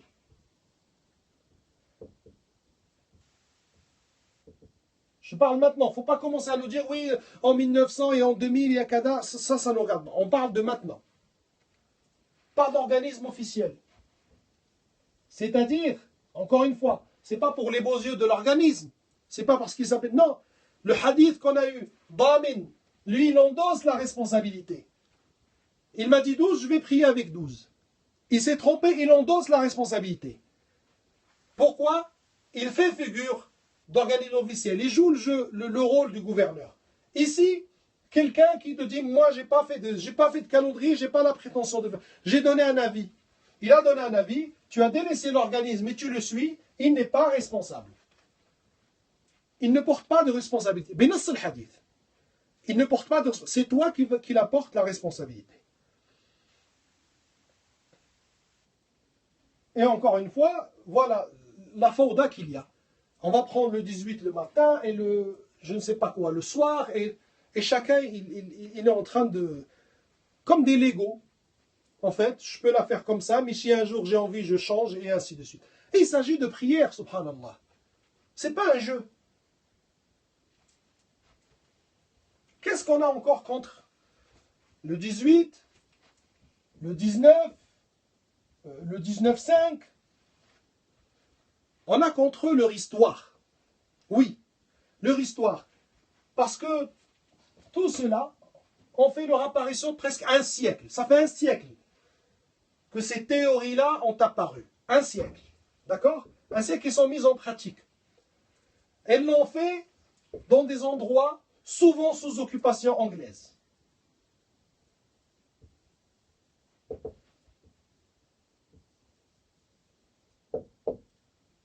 L'Égypte, par exemple, de 1882 à 1953, c'est une colonie anglaise. Et on voit souvent dans des colonies anglaises, et Karachi, ou des endroits dans lesquels politiquement il y avait beaucoup de liens, où l'Angleterre contrôlait de manière directe ou indirecte. Et je ne vois pas en quoi et pourquoi l'Angleterre s'inquiéterait-elle de la prière de l'Fajr des musulmans. C'est une prière, c'est une question qu'on a le droit de se poser quand même. Alors ici, sous occupation anglaise, l'Égypte, en 1908, voilà les premiers qui ont sorti ces théories du 18 ou du 19. Qu'est-ce qu'on avait dit sur l'Égypte? Voilà. De 19,5. D'accord? Et vous savez que dans des régions qui se rapprochent, il n'y a pas de grande différence entre 19 ou 19,5. Surtout quand on vous dit que c'est en avance de 30 ou 35 minutes, c'est pas... Donc, en 1908, on a deux Anglais. Un qui s'appelle Mead et un qui s'appelle Lehman. Et juste une parenthèse, vous allez trouver une ressemblance entre ce que je vais commencer à dire à partir de maintenant, ou une partie de ce que je vais dire maintenant, et un PDF que vous allez trouver dans le Centre Furqan, je crois, de Bruxelles, qui est du nom de... Le titre est Al-Fajr al-Sadiq est en avance dans la majorité des calendriers. Un titre du genre. La ressemblance vient d'où? Parce qu'on a peut-être, je pense, probablement puisé dans une même source, qui est une risala qui s'appelle Al-Bishr bitashih waqt salatay al-Isha ou al-Fajr.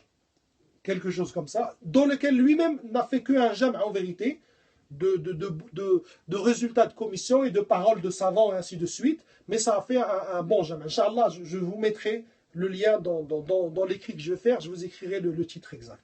Juste pour vous dire, les frères ils ont traduit, ils ont plutôt bien traduit, donc si vous voyez beaucoup de ressemblances à partir de ce moment-là du cours, c'est pour cette raison-là, parce que la source est la même. Donc on a Mead et Lehman, ils sortent en 1908, en temps d'hiver, ils mesurent une fois, ils sortent, ils voient une fois. Et ils disent, bon, c'est 19,5 ou 19. Ça, c'est en Égypte. C'est l'autorité du contrôle.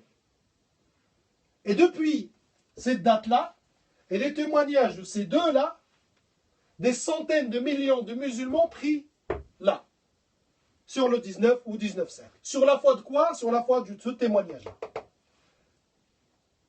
Le 19 qui est actuellement aussi à al-Qura, d'ailleurs, qui était à 18 puis qui passe à 19. Or, quand on vient dans ce genre quand on vient peser les résultats de ce genre de recherche, on doit regarder trois éléments. Trois éléments doivent être regardés. Et bien sûr, il y a des au-dessous de chaque. Premièrement, on doit voir quoi? La première des choses. Hein? La fiabilité. La fiabilité de l'auteur. Quand on veut apprécier les conclusions d'une recherche de ce genre-là, on doit absolument savoir qui l'a fait. Quel poids aurait une recherche que moi j'irais faire sur un domaine dans lequel je n'ai absolument aucune connaissance? Rien. D'accord? L'intégrité. Est-ce que c'est quelqu'un de digne de confiance? Mais Eleman, qui vous dit que c'est des menteurs? Qui vous dit que ce sont véridiques? Qui vous dit qu'ils étaient ivres? Qu'est-ce qui me rapporte la garantie que Meid Eleman ont dit vrai? Wallah Azza wa Jalla nous dit In ja'akum fasiqun binaba'in fatabayyan. C'est un pervers ou un perfide vous vient avec une information, alors vérifiez-la. Alors imaginez Meid Eleman. Et combien on entend ça? Je n'achète pas chez telle personne, chez tel boucher parce qu'il a fait telle chose, ou il se rase la barbe, ou ainsi de suite. Par contre, je prends la prière de Meid Eleman. Ce n'est pas sérieux. La fiabilité, elle se divise en deux dans ce domaine. Il faut avoir des connaissances en astronomie. D'accord? Ils les ont, on va dire qu'ils les ont, on va leur faire confiance. Mais il faut aussi avoir une connaissance dans le Shara. Puisque le Fajr, Sadiq ou Kadhib, c'est une question de Shara. Ce n'est pas une question d'astronomie. Pourquoi voulez-vous que les Grecs et les philosophes grecs et tous ceux qui étaient avant l'islam s'occupent du Fajr Sadiq? Ça ne dit rien pour eux. Pour eux, il y a un Fajr. C'est la première lueur, ce qu'ils appellent le Fajr al-Falaki. D'accord? L'aube astronomique.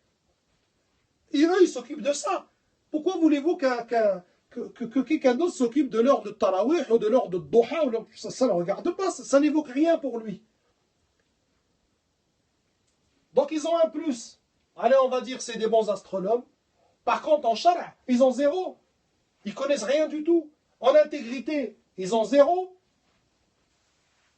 Puisque leur fiabilité, leur intégrité ne peut pas être prouvée. Et tout pense qu'ils ne le sont pas. Concernant les méthodes, la méthodologie, qu'est-ce qui rentre en compte? Les appareils. Les appareils de 1908, vous imaginez bien ce que ça devait être. D'accord? Donc les appareils, zéro. Les conditions, sortir en temps clair, non, ils ne sont pas sortis en temps clair. S'éloigner réellement des villes, on ne sait pas. Être à plusieurs, et des gens qui connaissent, ça n'a pas eu lieu. Contrôler ça plusieurs fois, on ne peut pas mesurer une fois, mesurer au moins 1 mois ou 2 mois. Non. Donc, la méthode n'est pas bonne. Les matériaux ne sont pas bons. L'intégrité de ces gens-là n'est pas bonne et leur connaissance de Shara' n'est pas bonne non plus. Mais on a quand même décidé de les suivre et de faire prier les musulmans sur 19 degrés. Et les défenseurs du 19, c'est les mêmes du 18, puisque je vous ai dit que même à al-Qura, ils étaient sur 18 et ils sont passés à 19. Et d'autres qui étaient sur 19 qui sont passés à 18. Donc voilà. On ne peut pas. Ce n'est pas possible. Tout simplement, ce n'est pas possible de suivre ce genre de personnes. Ce n'est pas possible de s'appuyer sur ce genre de conclusion. Et c'est pareil dans tous les autres. C'est des choses qui ont été faites. Celui dans le Coran, il a peut-être 90 ans qu'il a été fait. Par qui? Une des commissions va aller dans ce sens-là. Et vous allez voir les résultats qu'elle va donner cette commission. Et que je vais vous donner, Inch'Allah. Donc ça, c'est un gros point. C'est un gros point négatif pour le 18, le 19, 19.5 et ce qui va avec. On a parlé dans l'introduction de al-haqiqa al-shar'iyya. Lorsque l'islam donne une réalité, un sens à une chose, c'est ce sens-là qui doit être pris lorsqu'on parle de choses shar'iyya. D'accord? J'avais donné l'exemple du témoignage et ainsi de suite. D'accord? Donc, eux, al-fajr, chez les astronomes, al-fajr c'est des astronomes, c'est la première lueur. Vous avez vu, comme on a dit tout à l'heure, notre petit bonhomme là qui était là, il a vu lueur. Voilà le fajr, la définition du fajr, c'est les astronomes. Dans Shar', il a une autre définition. Notre ami, il a vu le poteau, Ici, ils appellent ça le Fajr. Shar', il l'a appelé le Fajr mensonger. Il lui a rajouté une chose. Et le Nabi sallallahu alayhi wa sallam nous a dit, ne le prenez pas en considération. Oui, on l'a vu, on sait qu'il existe, tout comme vous. Mais nous, dans la réalité du Shar', il a une autre signification. C'est un Fajr mensonger. C'est un Fajr trompeur. C'est un Fajr qui ne doit pas être pris en considération. C'est un Fajr qui n'autorise pas la prière. C'est un Fajr qui n'interdit pas de manger, de boire et d'avoir des rapports pendant le Ramadan. Et on attend l'autre Fajr, As-Sadiq, qui vient après celui-là. D'accord? Et c'est celui-ci que nous entendons par Fajr. Qu'est-ce qui s'est passé dans toutes ces méthodes? Et surtout la 18, 19, ainsi de suite. Eux, ils calculent selon le Fajr al-Kadhib, tout simplement. Tout simplement. Pourquoi voulez-vous que Meid et Lehman, en 1908, ils vont aller se dire, tiens, il y a un Fajr Sadiq et Kadhib, et on va aller chercher dans Sahih al-Bukhari, et on va aller chercher dans Musannaf ibn Abi Shayba, pour voir ce qui est dit. Non. On leur a dit, allez, dites-nous, à quelle heure vous voyez l'aube? Pour eux, l'aube, c'est l'aube. Ils n'ont aucune raison de faire une distinction entre Sadiq et Kadhib. Et ils vous disent, voilà, nous, on l'a vu à telle heure. Un point, c'est tout. D'accord? Donc, on a la preuve. Demandez à ceux qui prennent en considération le 18 et le 19. C'est un test qui ne trompe pas. Donnez-nous avec précision l'heure du Fajr al-Kadhib. Si vous nous dites aujourd'hui que le Fajr al-Sadiq est à 3h30, d'accord. Utilisez vos calculs et dites-nous à quelle heure il est le Fajr al-Kadhib. Pourquoi il n'existe pas dans vos calendriers? Et même dans les calculs, dans les recherches qui ont été faites, cette heure-là n'est jamais précisée. Vous savez pourquoi? Parce qu'il n'y a aucun Fajr avant celui-là. Vu que celui-là c'est le premier et c'est le mensonger. Et il y a un quasi-consensus, c'est les astronomes, musulmans ou pas, que l'aube de chez eux, il est à 18. Il est à 18 degrés. Il apparaît à 18 degrés, sous un angle, lorsque le soleil est sous l'angle de 18. Le premier. Et le frère Abdel Hakim, qui est un des responsables d'une des mosquées de Rouen, que je connais, avec qui j'ai échangé. Et il m'a fait parvenir des échanges qu'il y a eu même avec quelqu'un de Météo France. Moi, je ne compte pas dessus parce que c'est Météo France. Mais c'est un argument à prendre aussi et à prendre avec le lot d'arguments qu'on a. On ne va pas mettre le char de côté et aller courir derrière Météo France, qui, à mon avis, sont plus fiables que Meid et Lehman en 1908. Mais quand même lui, il dit, alors là, ce que vous êtes en train de me dire, c'est une quasi-impossibilité. Juste à lui expliquer. Voilà, il y a l'aube, les premières lueurs, mais nous, on a quelque chose après. Est-ce que c'est possible que ça soit à 18? Non. Vu que pour eux, au quasi-consensus, à 18, on voit le premier. Donc on ne peut pas le revoir 20 minutes ou 25 minutes ou 30 minutes après. Autre chose. C'est pour ça que je pense que vous percevez un peu d'émotion quand je parle, parce que franchement, j'ai beaucoup cherché, j'ai beaucoup discuté avec des gens. Et plus je découvre des choses, et plus ça fait vraiment mal au cœur. Wallah. De voir des gens. Et moi, je leur dis, mes frères, délaissez tout ça. Délaissez ce tahassub. On n'est pas des supporters d'équipe de foot. Je suis avec lui, je suis avec l'autre. Moi, c'est le haq, il est avec Institutionnel, je suis avec eux. Et si demain, si on me prouve que c'est le CFCM ou l'UOIF, ou pire que eux, je serai avec eux. Ce que je veux, c'est d'avoir le haq dans cette mas'ala. À quelle heure je dois prier, à quelle heure je dois jeûner. C'est tout ce qui m'intéresse. Quel maillot je vais porter une fois je l'ai fait, ça ne m'intéresse pas du tout. Qu'est-ce qu'on a encore contre le 18 et le 19 et tout ce qui s'utilise dans ce secteur? On vous avait dit que le 19-là, c'est ce qui s'utilise en Égypte, en Jordanie, en Cham, en Irak, en Malaisie, ainsi de suite. On a, tenez-vous bien, Je vais l'écrire en gros.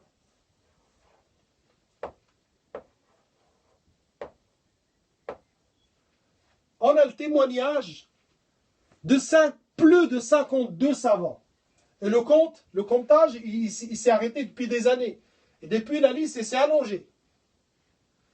Plus de 52 savants qui résident dans des pays sous 18, 19 ou 19,5 qui disent, tenez-vous bien, on est sorti, on a vérifié, pas une fois, pas 2 fois, pas 10 fois, et on vous dit, ça, ce que vous êtes en train de nous dire, c'est avant l'heure, et c'est le Fajr al-Kadib, et c'est pas le Fajr qu'Allah Azza wa Jal ta'abbada nabi. Les paroles précises, vous allez les trouver dans le PDF que je vous ai dit de Centre al-Furqan. D'accord? Moi j'ai juste le sens de ce qu'ils ont dit. Hein? Je vais vous raconter le sens de ce que les savants. Parmi ces savants-là, on a Cheikh Al-Albani. Albani, rahimahullah, il dit, il était dans un pays qui utilise ces calculs-là. Il dit, j'étais dans Jabal, est-ce que Hamalan ou Hamlan, je ne sais pas, j'habitais là-bas, et je regardais, et j'avais une bonne vision, et je regardais, et je voyais que le Fajr véridique, le vrai Fajr, le Fajr qu'a indiqué Allah et qu'a indiqué le Nabi sallallahu alayhi wa sallam, il apparaît jusqu'à 23 minutes et quelques après le Fajr qu'on a sur le calendrier. Et il dit, et il m'arrivait de les voir, c'est-à-dire lui, il n'a pas le moindre doute qu'il prie avant le Fajr Sadiq. Et il dit, et des fois je les ai même vus prier à l'heure du Fajr al-Kadib, avant même le Fajr al-Kadib. Imaginez, c'est-à-dire des fois, avec les calculs, ils ont même prié avant celui-là. Même celui-là n'était pas entièrement apparu, ils étaient déjà en train de prier.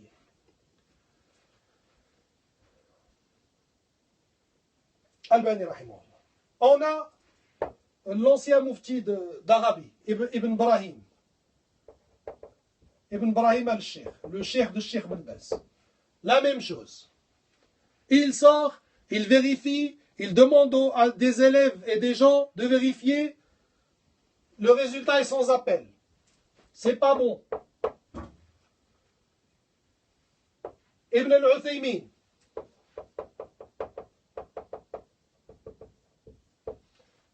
Il en parle dans Riyad Salihin. Albani, il en parle dans plusieurs endroits, dans Silsila Sahiha et dans Tamam al-Minna, je pense. Ibn al-Uthaymin, la même chose. Il dit, des gens sont venus se plaindre et m'ont apporté ces informations. Et j'ai envoyé des gens en qui j'ai confiance pour qu'ils vérifient. Et ils ont vérifié et ils m'ont dit, c'est avant l'heure.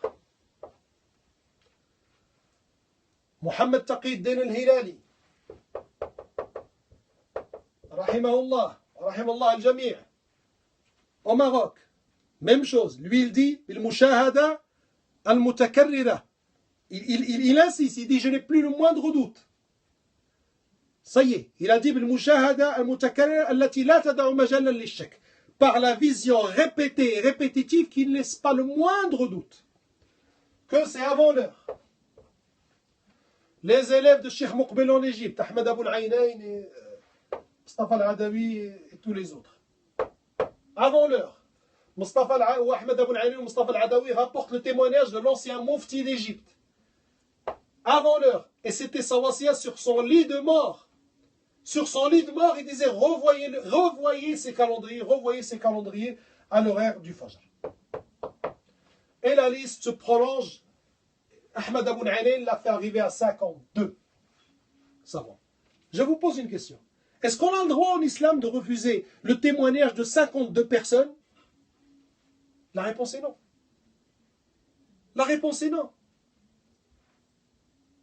Dans un autre domaine, ça serait min qabil al-mutawatir. Que non seulement on n'a pas le droit de repousser, mais qu'on ne vérifie même pas. Parce qu'il porte en lui les garanties qu'il est véridique. On ne va pas imaginer que l'Albani en Jordanie, et l'Hilali à Meknas, Ibn al-Uthaymin en Arabie, et les élèves Cheikh Muqbil en Égypte sont tous mis d'accord pour nous mentir à nous. Pour qu'on arrête de suivre le 18 d'Institut Sunna. Arrêtez. Subhanallah. Les éléments sont clairs. Les témoignages sont irréfutables. Tous ces gens-là ont fait ces témoignages-là, ça fait des années. Contre le 18, moi quand je parle d'institutionnel, c'est parce que c'est le 18. C'est ce qui représente le 18. Et aussi c'est vrai parce qu'il y a eu un partisanat, un sectarisme en vérité autour de cette question-là, au nom d'institutionnel, même si eux-mêmes ils sont innocents. On va délaisser maintenant 52 savants. On va leur dire non. Non, Albani. Tu nous as vus? Non, c'est pas possible. Mais des Lehman nous ont dit que c'est impossible que tu les aies vus, toi, à telle heure. Le cheikh de Cheikh Ben Baz, Ibrahim al-Cheikh. Tu as vu? Non, tu n'as pas vu. Je ne sais pas qui d'autre, en 1900, je ne sais pas quoi, nous a dit que c'est impossible que tu vois. Taqid al-Hilali, tu as vu? Non, tu n'as pas vu. Tu te trompes. X ou Y nous a dit, selon ses calculs, que voilà. Voilà à quoi on en est arrivé.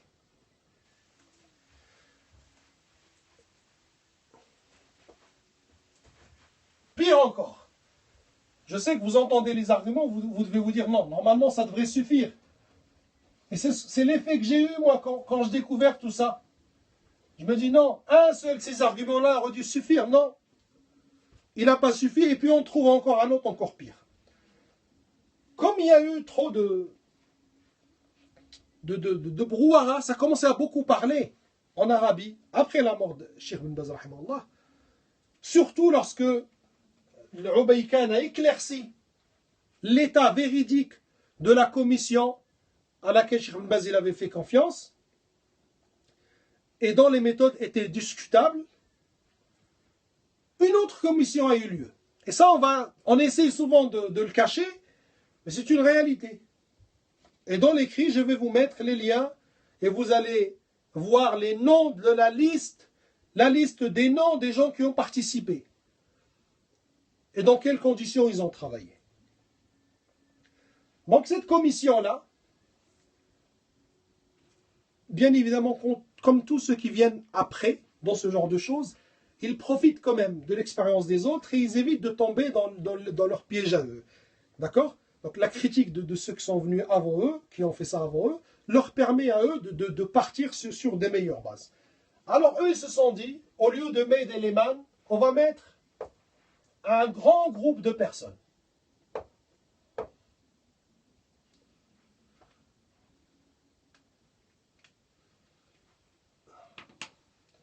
Ils ont dit, on va mettre un groupe de personnes. On ne va pas mettre deux. On va mettre un groupe de personnes. D'accord? Ces personnes-là vont bien sûr devoir être des gens intègres et fiables. L'intégrité, on a nos moyens de la contrôler. La fiabilité dans quoi on a dit? Dans le domaine de l'astronomie, mais aussi, je viens plus ici, voilà, dans l'astronomie, mais aussi dans la charia. Puisqu'il y a une part de charia, Fazl Sadiq, Fazl Kadib. Donc on va mettre des savants, ou des du'at, des prêcheurs, ou des gens de science, avec des gens spécialisés dans l'astronomie. D'accord? Donc on ne va pas tomber dans l'erreur de Meid et Lehman. Là on a un groupe de gens qui sont fiables, d'accord, et compétents.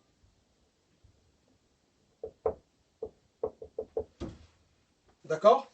Et c'est un groupe. Bien sûr, l'erreur, elle peut plus toucher un ou deux qu'un groupe de personnes. D'accord? Qu'est-ce qu'on va faire?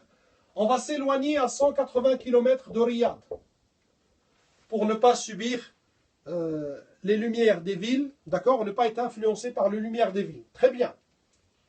On va travailler par binôme. Deux personnes là et deux personnes un peu plus loin, et ainsi de suite. D'accord? Très bien. On va dérégler les montres. Comme ça, il n'y a tout facteur d'influence, on va l'enlever. Pourquoi? Parce que quelqu'un qui sait dans sa tête que selon son calendrier, le Fajr il est à 4h30, il est capable de vraiment voir un Fajr à 4h30, même s'il n'est pas là. Et ça, c'est vu dans l'histoire, ceux qui connaissent un peu l'histoire du Maroc, ils vont dire l'histoire de lorsque les gens avaient vu Mohamed V dans la Lune. D'accord? C'est une histoire qui est connue. Al-Muhim, les gens, le cerveau humain peut influencer la vision, bien évidemment. Donc quelqu'un qui sait que son calendrier a dit 4h30, il est capable d'être influencé. Donc ils ont déréglé leur montre. Comme ça, ils ne savent pas il est quelle heure. Et ils ont fait pendant 1 an. Pas comme Mehdi Lehman qui ont fait une fois. Ils ont fait ça pendant 1 an. Et ils ont fait ça bien évidemment avec du matériel moderne et efficace. Le matériel de notre époque, ce n'est pas le même matériel de 1908. Le résultat de cette commission, il est sans appel. Elle dit, le Tawqit d'Umm al-Qura, dans le Fajr, il est avant l'heure, sans appel. Avant l'heure. Je les mets ensemble encore une fois. Parce que, d'abord, il n'y a pas grand chose lorsqu'il s'agit du même région. Parce qu'ils étaient sur 18, puis 19, et d'autres qui étaient sur 19 et 18. Et vous verrez l'aveu qui va faire 1, 2. Elle dit qu'il est avant l'heure. 1 an de calcul, 1 an de mesure, avec les meilleurs moyens. Toutes les précautions ont été prises avec les gens compétents, et dans le Shara, et dans l'astronomie. Le résultat, il est sans appel. Il est avant l'heure. Et vous regardez, essayez de suivre sur Twitter, par exemple, Saad Al-Khatlan. Vous regardez ses vidéos sur YouTube, Saad Al-Khatlan, qui est pourtant membre du comité des grands savants, et qui a une grande connaissance dans ces ilms-là, qui fait partie de ceux qui en parlent le plus dans ce domaine de l'astronomie et des calculs et des degrés, ainsi de suite. Et il le met clairement en évidence. En tout cas, la commission, voilà ce qu'elle dit. C'est avant l'heure. Donc, prier à cette heure-ci-là, selon ce calcul-là, c'est prier avant l'heure. C'est pas fini, malheureusement. La commission, voulant des explications, il nous faut des explications. On ne va pas tout simplement dire, attendez, ça fait combien d'années qu'on est là, et puis on vérifie un jour, c'est pas bon. Comment ça se fait qu'on est tombé dans ça? C'est ce genre de commissions qui ont découvert l'histoire de Mehdi Lehman et d'autres histoires. Et ils disent, allez, le dernier de ceux à qui cette responsabilité a été donnée, le docteur Fadl Nour, il est encore en vie. Il est encore en vie. C'est lui qui a mis ça à al-Qura. 18, puis 19. Alors on va l'entendre. Il est convoqué dans la commission. Docteur Fadl Nour, il avoue devant la commission qu'il n'a pas de notion shari'a, il n'a pas de science dans la science des horaires de prière, dans le domaine shari'i. Certes, c'est un astronaute de haut niveau, mais shari'a, ce n'est pas son sujet. Et il dit, il avoue devant la commission qu'il ne fait pas la différence entre Fajr al-Kadib et le Fajr al-Sadiq. Je vous demande par Allah, qu'est-ce qu'il vaut maintenant ce témoignage? Dans n'importe quel domaine. Imaginez. Je vous laisse le choix d'imaginer le domaine où vous voulez, que vous voulez. D'accord? On a un témoin dans un crime. D'accord? Oui, j'ai vu toute la scène. Le criminel, il est comme ça, il est monté dans une Clio bleue. D'accord? Et c'est telle personne. D'accord? Et puis le lendemain, on se rend compte qu'il ne fait pas la différence entre une Clio et une Twingo. Qu'est-ce qu'on fait? Son témoignage ne vaut rien. Ne vaut rien chez personne. Malheureusement, sauf chez nous. Chez nous, il vaut encore quelque chose. Pourquoi? Parce qu'on a décidé que c'est les calculs et les méthodes de calcul et les organismes, c'est eux qui vont contrôler la charia et pas l'inverse. Puisqu'il est à l'encontre de la charia, donc ça ne peut pas être lui qui a tort. On est parti sur le principe et c'est ça.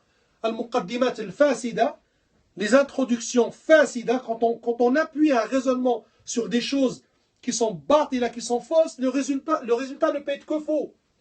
Comme on est parti ébahi comme on est par cette nouveauté que nous vient des non-musulmans, comme malheureusement c'est souvent le cas, bon, on part sur le principe qu'ils ne se trompent pas. La isma, on leur a donné. Et donc, dès que quelqu'un voit, non, tu n'as pas vu. même si tu t'appelles Albani, même si tu t'appelles Ibn al-Uthaymin, même si vous êtes 10, 20, 50, 100, vous n'avez pas vu. Pourquoi vous n'avez pas vu? Parce que selon nos méthodes de calcul, normalement, vous ne devriez pas voir. Et donc, on a décidé que c'est devenu un fait accompli. Comme nos calculs ont dit que normalement, vous ne devriez pas voir, c'est que vous n'avez pas vu. Si vous avez vu, c'est que surveillez votre alimentation ou bien vérifiez avec qui vous marchez. Mais quelque chose a fait que vous avez imaginé quelque chose qui n'existe pas.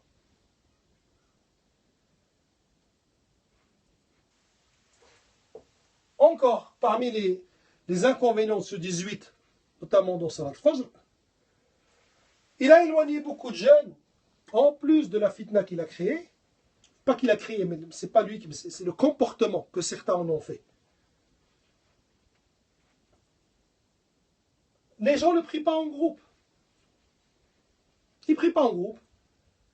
En plus, avec l'idée de je fais partie d'une élite. Je ne prie pas en groupe. Je n'applique pas le hadith de Nabi sallallahu alayhi wa sallam, ni dans la prière en groupe, ni même dans la reconnaissance de l'Fajr, mais c'est pas grave, je fais partie d'une élite. J'ai mon calendrier, Institut Sunna. Albani, il dit ce qu'il veut. Ibn al-Uthaymin, il dit ce qu'il veut. 52 savants, ils disent ce qu'ils veulent. Ibn Taymiyyah, ils sont ijma', ils disent ce qu'ils veulent. Les 3 siècles des Sahaba, ils disent ce qu'ils veulent. Les hadiths de Hudayfa et les athars de Hudayfa et d'autres que je vais mettre dans l'écrit, qui restaient jusqu'à... Ils disaient, c'est presque la lumière, sauf qu'on ne voit pas le soleil. Et ils disent ce qu'ils veulent. Et voilà où est-ce qu'on en est. Nous on dit, Ibn Umar a dit, Ibn Abbas a dit, Al-Ijma'ili, Ibn Taymiyyah a dit, on nous répond, non, 14, 18, 12, et ainsi de suite.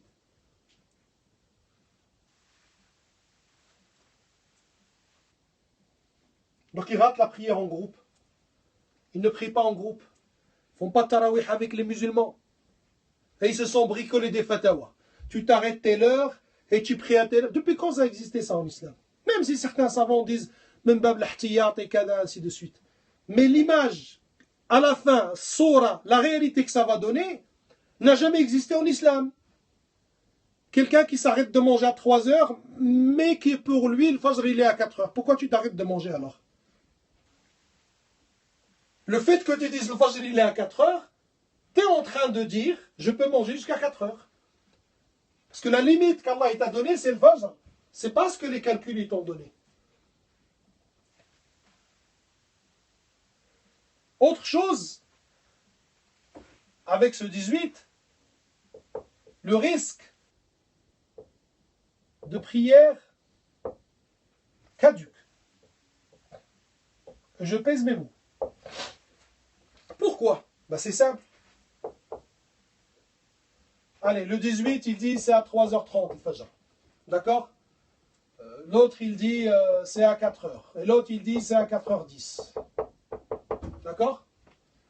En admettant que c'est lui qui a raison. Sa prière à lui, elle est valable aussi. Vu qu'il dispose d'un laps de temps de ça, d'accord?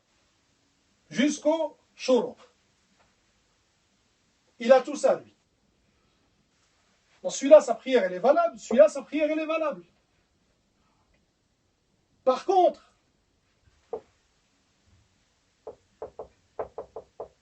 si le fajr, il est à 4 heures, la prière de celui qui le fait à 3h30, elle n'est pas valable. Et s'il est à 4h10, elle l'est encore moins. Sans parler de la mashaqqa que ça a entraîné et que toute personne douée de raison voit facilement la mashaqqa qu'il y a à suivre ce calendrier.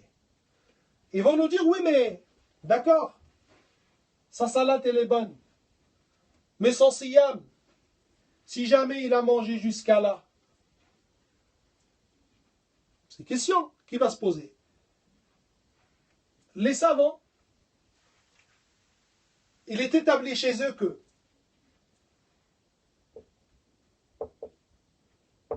on a le jeûne. D'accord? Si quelqu'un ici, il a un doute, il ne sait pas. Il ne sait pas, est-ce que c'est le fajr, est-ce que c'est pas le fajr? Il n'a aucune certitude. Mais il a mangé. D'accord? Son jeûne, il est accepté. Il avait un doute. D'accord? Il avait un doute, il ne sait pas, mais il a mangé. Par contre, vous prenez la même personne. Il est 3h30. Et il doute. Il dit, oh, c'est peut-être fausse, allez, je vais la faire. D'accord? Si jamais ce n'était pas l'heure, sa prière n'est pas acceptée. Ibn Qudama, rahimahullah, dans le Mourni, volume 2, page 31. C'est une différence à considérer. Il reste le dernier. Inch'Allah, c'est bientôt fini. Barakallahu fikum pour votre patience.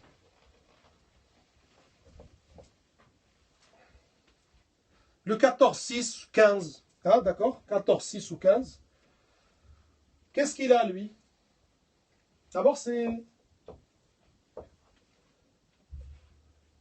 le dernier. D'accord?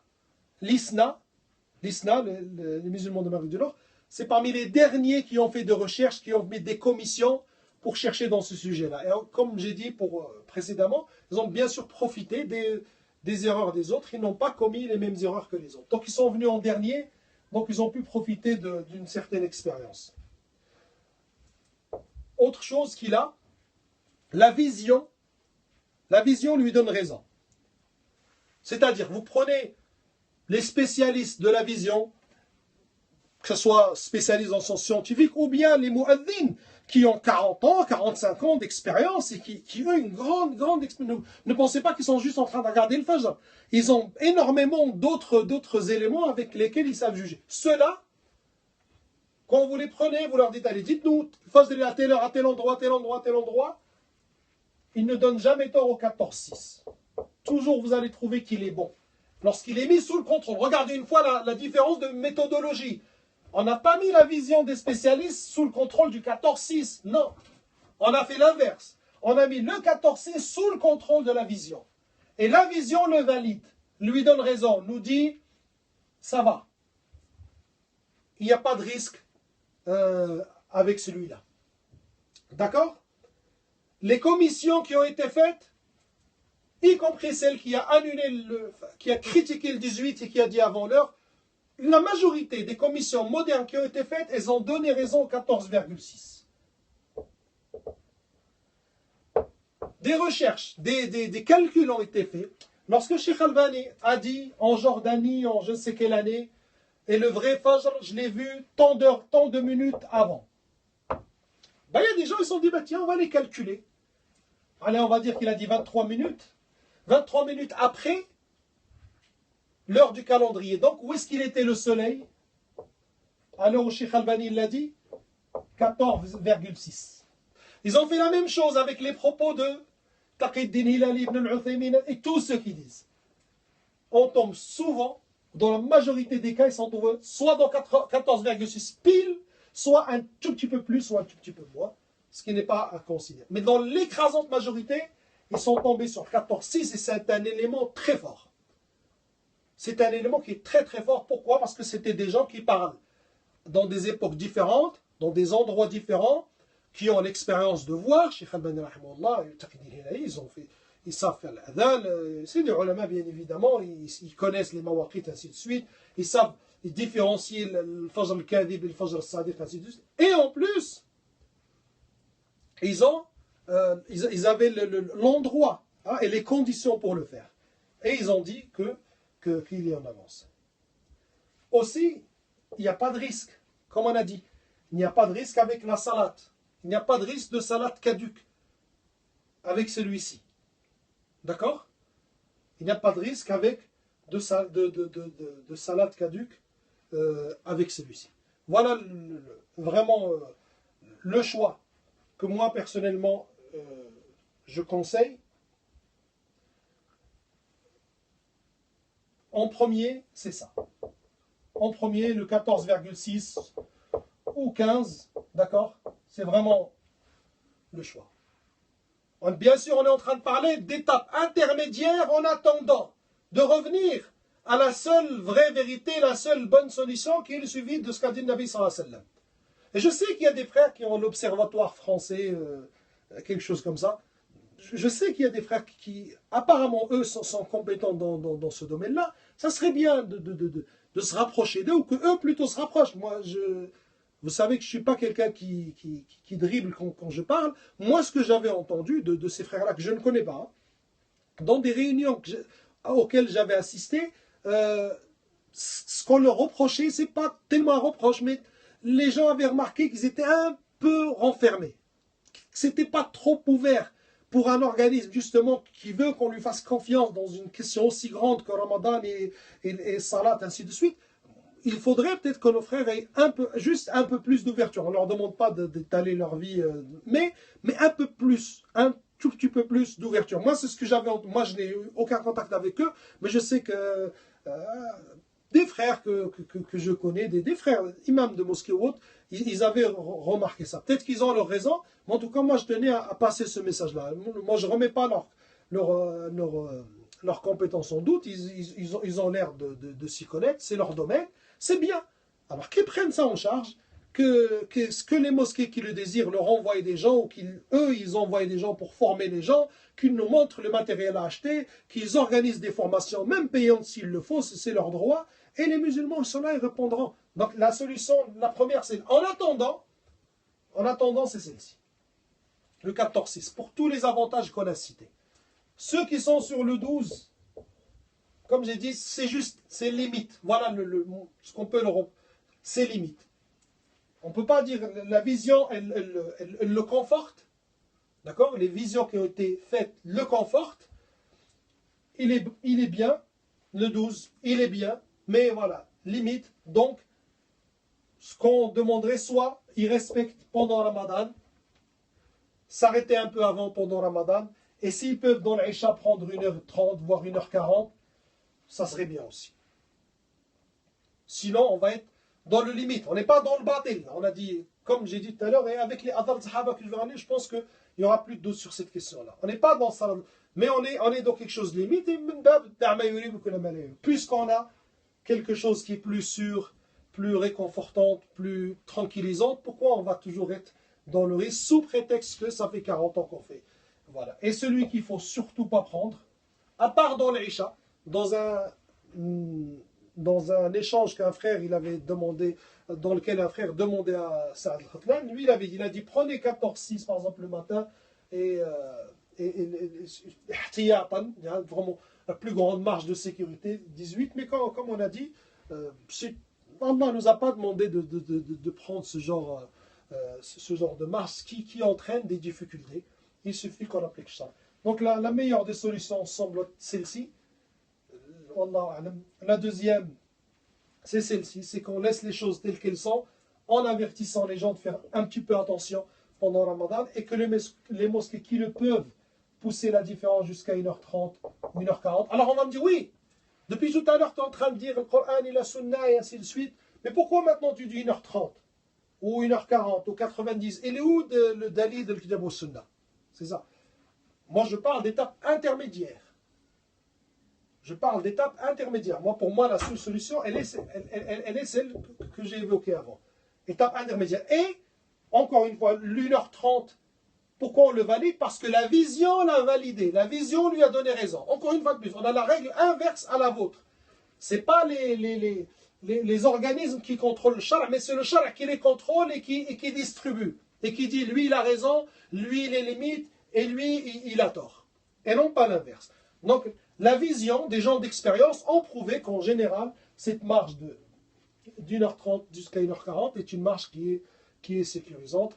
أقول قولي هذا وأستغفر الله لي ولكم فاستغفروه إنه هو الغفور الرحيم. Je demande à Allah Azza wa Jal qui fasse que les cœurs, Inch'Allah, de ceux qui pour moi se sont précipités dans cette question-là, s'ouvrent à cet exposé et aux différentes recherches, Inch'Allah, faites par des gens meilleurs que moi.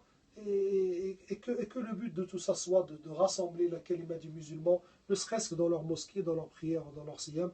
Subhanakallahumma bihamdik, ashhadu an la ilaha illa ant, astaghfiruka wa atubu ilayk, wa jazakumullah khairan.